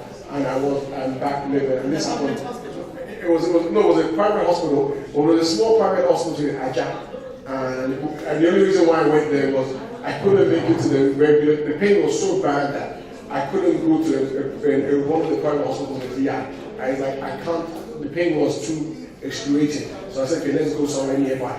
And that's what happened. And that nearby hospital in Aja, one small general hospital in Aja, basically saved my life. So I'm very thankful for that. Yes. Prof, briefly, what are the do's and don'ts to avoid sepsis? Thank you. Thank you. Okay.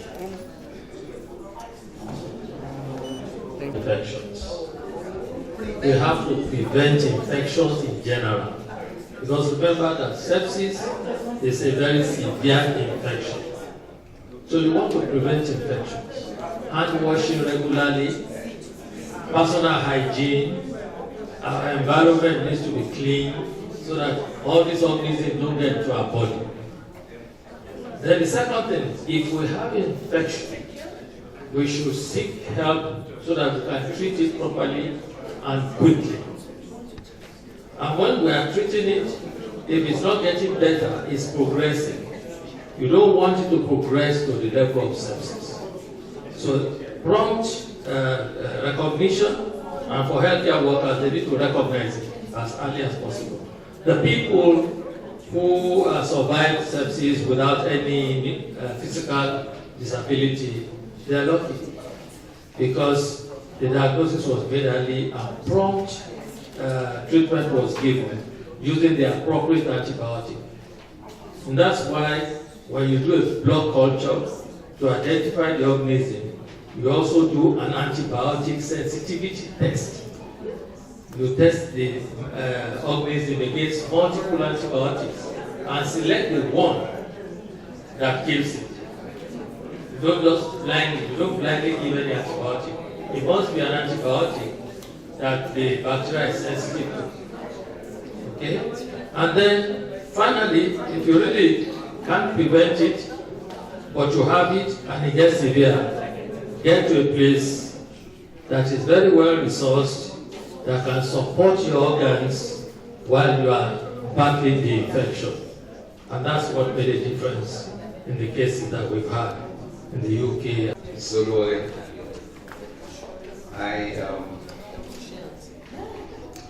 I'm short of words, but I thank God for you. Because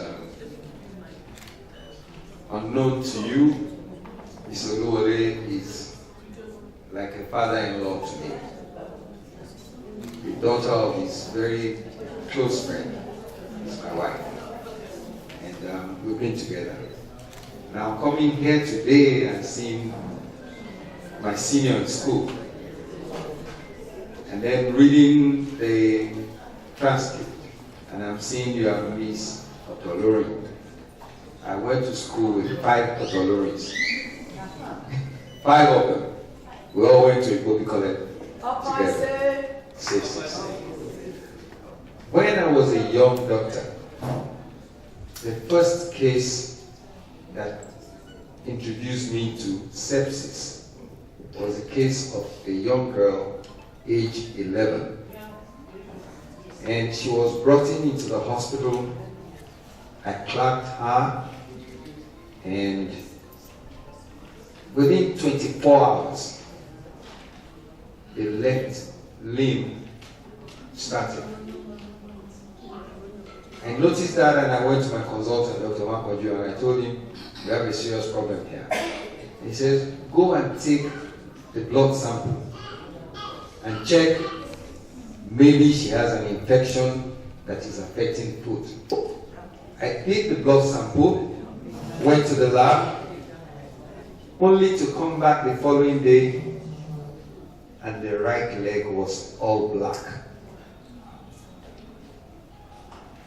That was the first amputation I did as a medical doctor. We had to cut the leg off that day. Because if we did it, we would have lost the patient. Because it's a progressive thing. Once the necrosis starts and you don't remove that necrotic part, you're going to run into problems. So it is something that perhaps we need to emphasize. Unfortunately, like Prof said, we don't know where we're going in this country. We're losing the best of brains going out. We have very good doctors here in Nigeria. The training they give people in the hospital, in the university is fantastic. We lack support. The medical support to let these young men and women work in this country is why they are moving out in droves. So if there is any way we can advocate that government pays more attention to the medical infrastructure in this country. We have one of the best doctors in the world in this our own environment here. They do very well. A number of them travel to the United States, to UK, and they're tops and tops there where they're practicing. What they lack here is the basic infrastructure to support them. We will keep trying. We just hope that in time, those things will catch up with us and then we'll be able to make more progress. Well, I congratulate you, madam. Yes. Miss Joyce, I'm very happy that she created this forum, avenue. She has never changed. She was like this since the past. So thank you very much, my dear. I'm proud of you. God bless you. But to give me an opportunity, I've been looking for Prof. It wasn't a problem. For years, I asked people about it. They would tell me different stories. For creating this venue, God bless you. Prof. Actually, the Prof, I know you were there, but as senior, I can't remember. Please, I want you all to help me. We have them. He said, we have doctors in Nigeria, and we are wasting them. I'm sorry to say, that's what is happening. We say patients are dying, doctors who are dying over what they can be cured from. Very unfortunate. Very unfortunate. But, Prof, I'm happy you are alive and you are still waxing strong. I was his patient. He inherited me from Professor Adelaide at UC. Professor Adelaide was going to be away for a long time. He said, Dr. Olufepo Andrew again today. I think I mentioned 3 names. He kept gazing at me.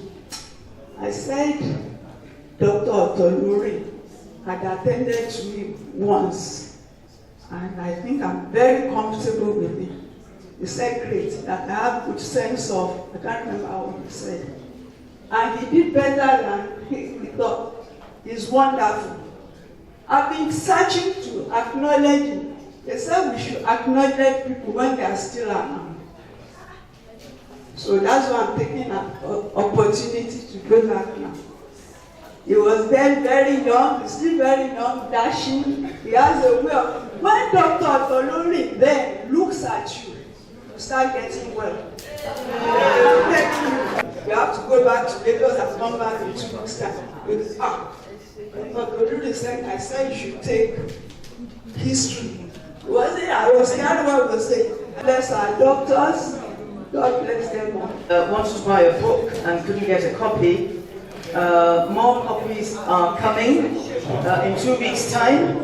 And if you have a copy of this leaflet, you can purchase them at the centers, at the addresses at the back. Good evening, ladies and gentlemen. Where's Shiwaju? Okay, all right. The night is fast spent, and I'll make it as short as possible.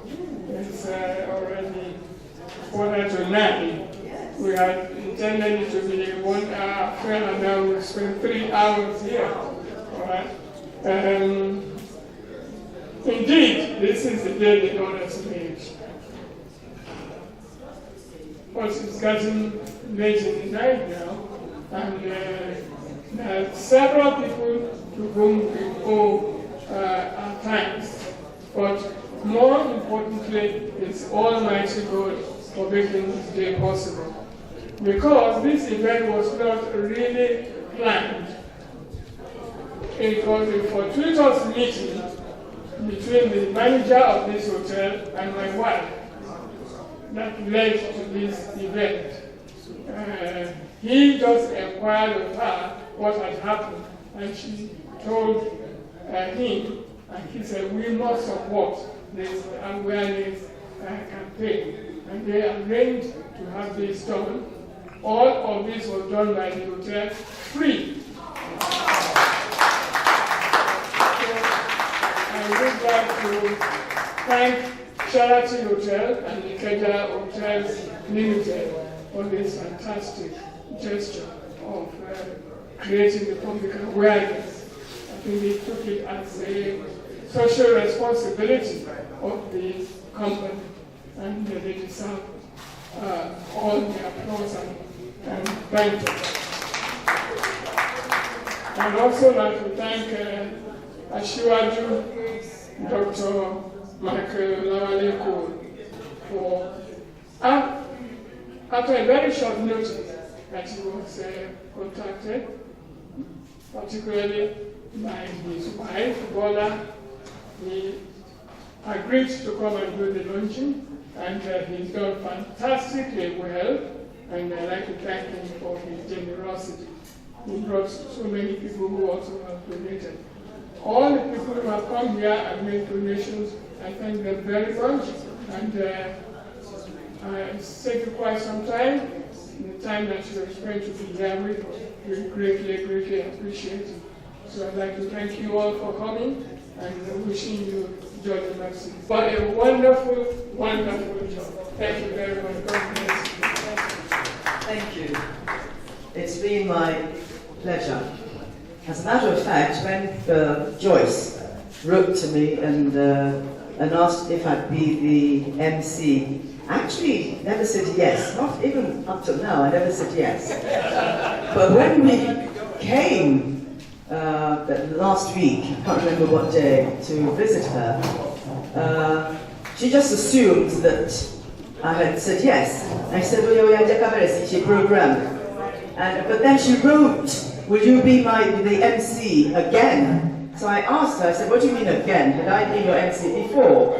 And she said yes, on her 50th. And I didn't remember that I was the MC. You remember?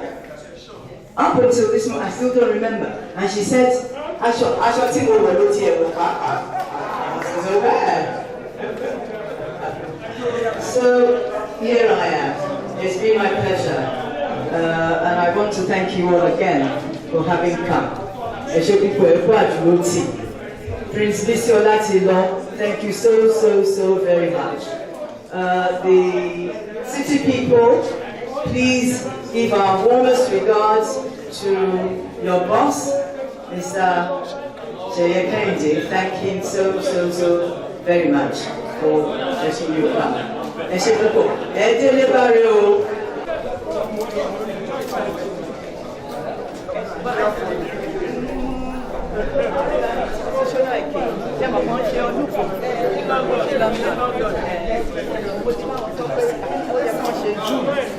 I'm proud of you.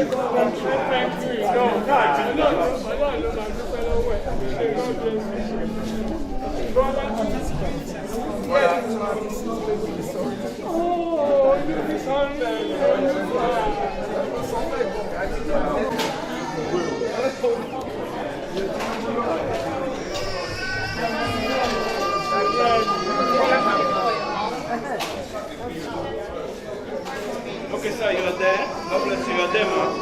God bless you. Sharing your story. Wait a minute. Wait. Hired you to, write the book and also to advocate for, sepsis. That's the question I've been asking. Just to. Hello, can you hear this? Okay. Thank you. Well, as you know, I had sepsis. Just for the records, please. Can you tell us your name, just for our records? Okay.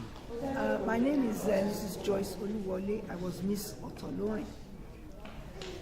And I visited Nigeria last in December. I left Nigeria December 31st to spend the New Year in England, where I live. And 3 months later, is a story that I gave here, that I was feeling out of sorts on the 1st of April, April Fool's Day, and I had to go to hospital. I went to surgery, as I said, but I ended up at the A&E. There, they discovered that they did not discover anything. For 7 weeks, I was in coma. 3 weeks into my coma, they discovered that I had sepsis of unknown cause. It was not until a year after, because I continued doing blood tests every day, even after the discharge, they discovered that I had meningococcal bacteria. That is the bacteria responsible for meningitis. I always thought it's only children that had meningitis, but adults can have it too. So that's exactly what happened.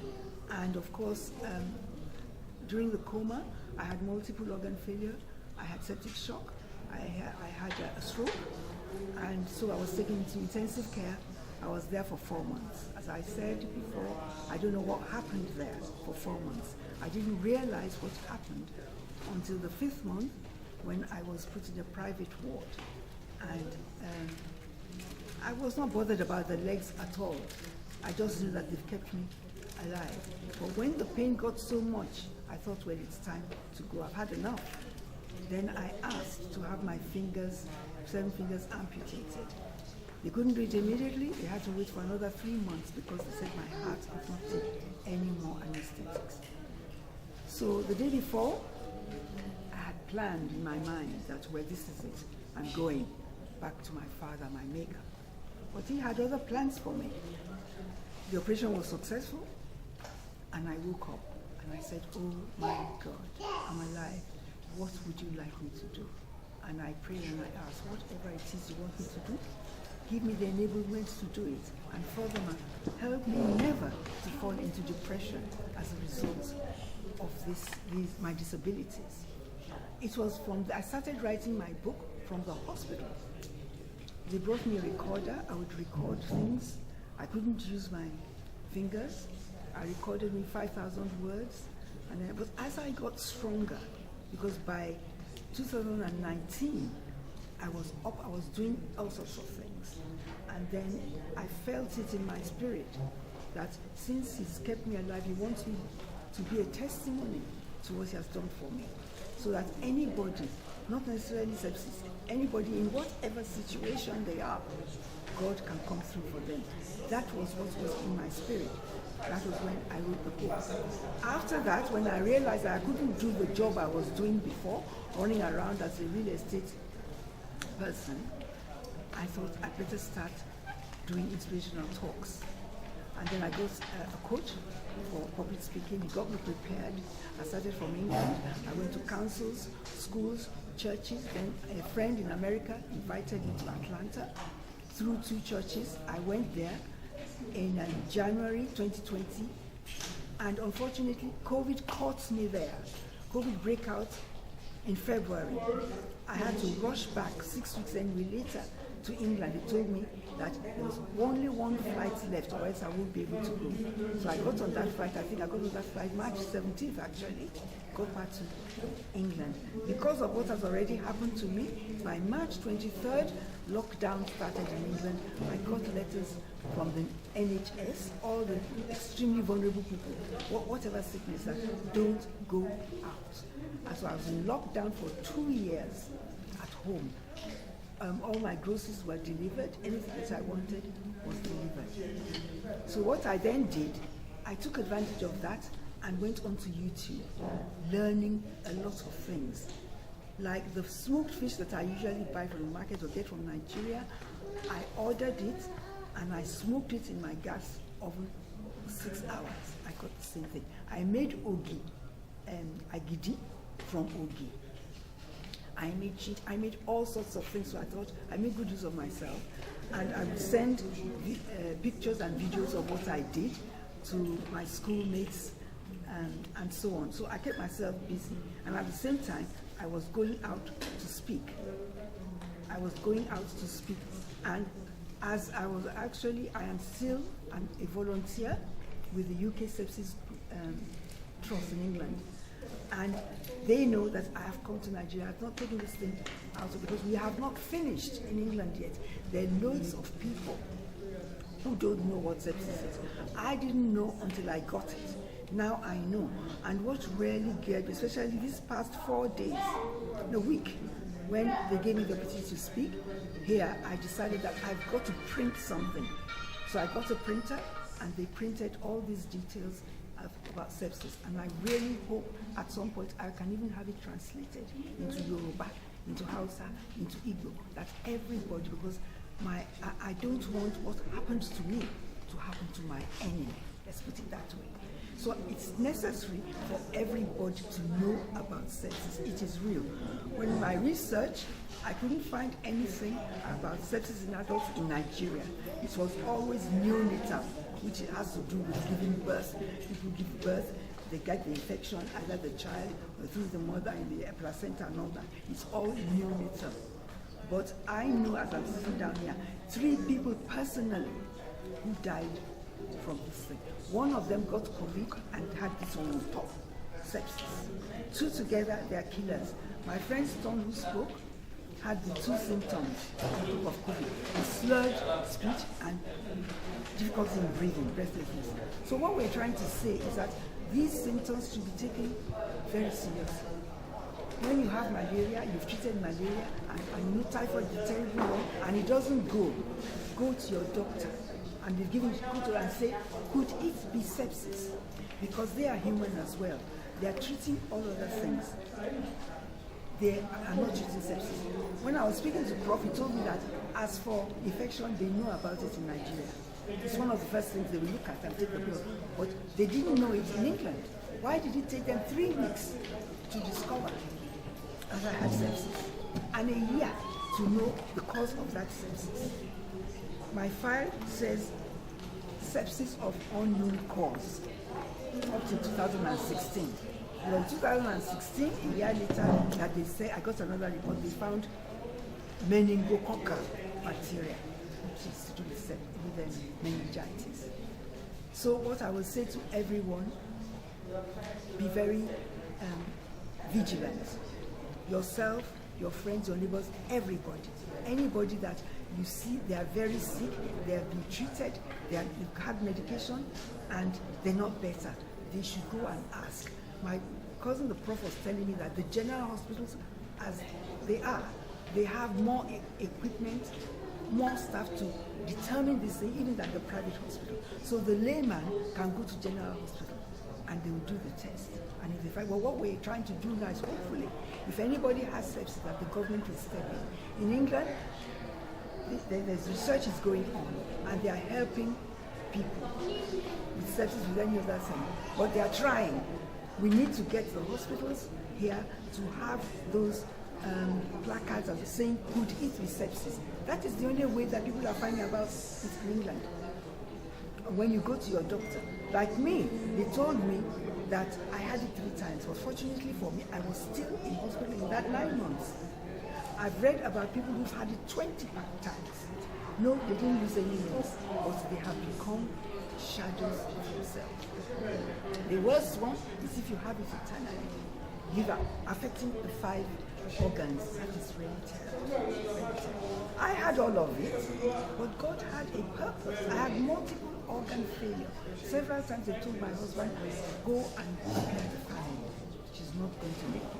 But here I am. And so that is why I'm now shouting from the rooftops that everybody has to know. I'll tell you, I have this record for England, I don't have it for here. In the whole of UK, there are 250,000 people, including me, I'm one of them, who have sepsis. But 52,000 die every year from not knowing about it or it had gone advanced. Within 45 minutes, the patient must be treated, otherwise, the risk of death is very close. So that is what I have to say. You are here, and I hope you put it out so that the government, the Minister of Health or whatever, they do something. We have sepsis here. People are dying of sepsis here every day, but we don't know it's sepsis. And these deaths can be avoided, and that is the reason why I've printed these leaflets, and I want it to go everywhere. The man in the streets, everywhere. It's not for rich people, it's every single way, every being, because every being can fall ill. Every single being.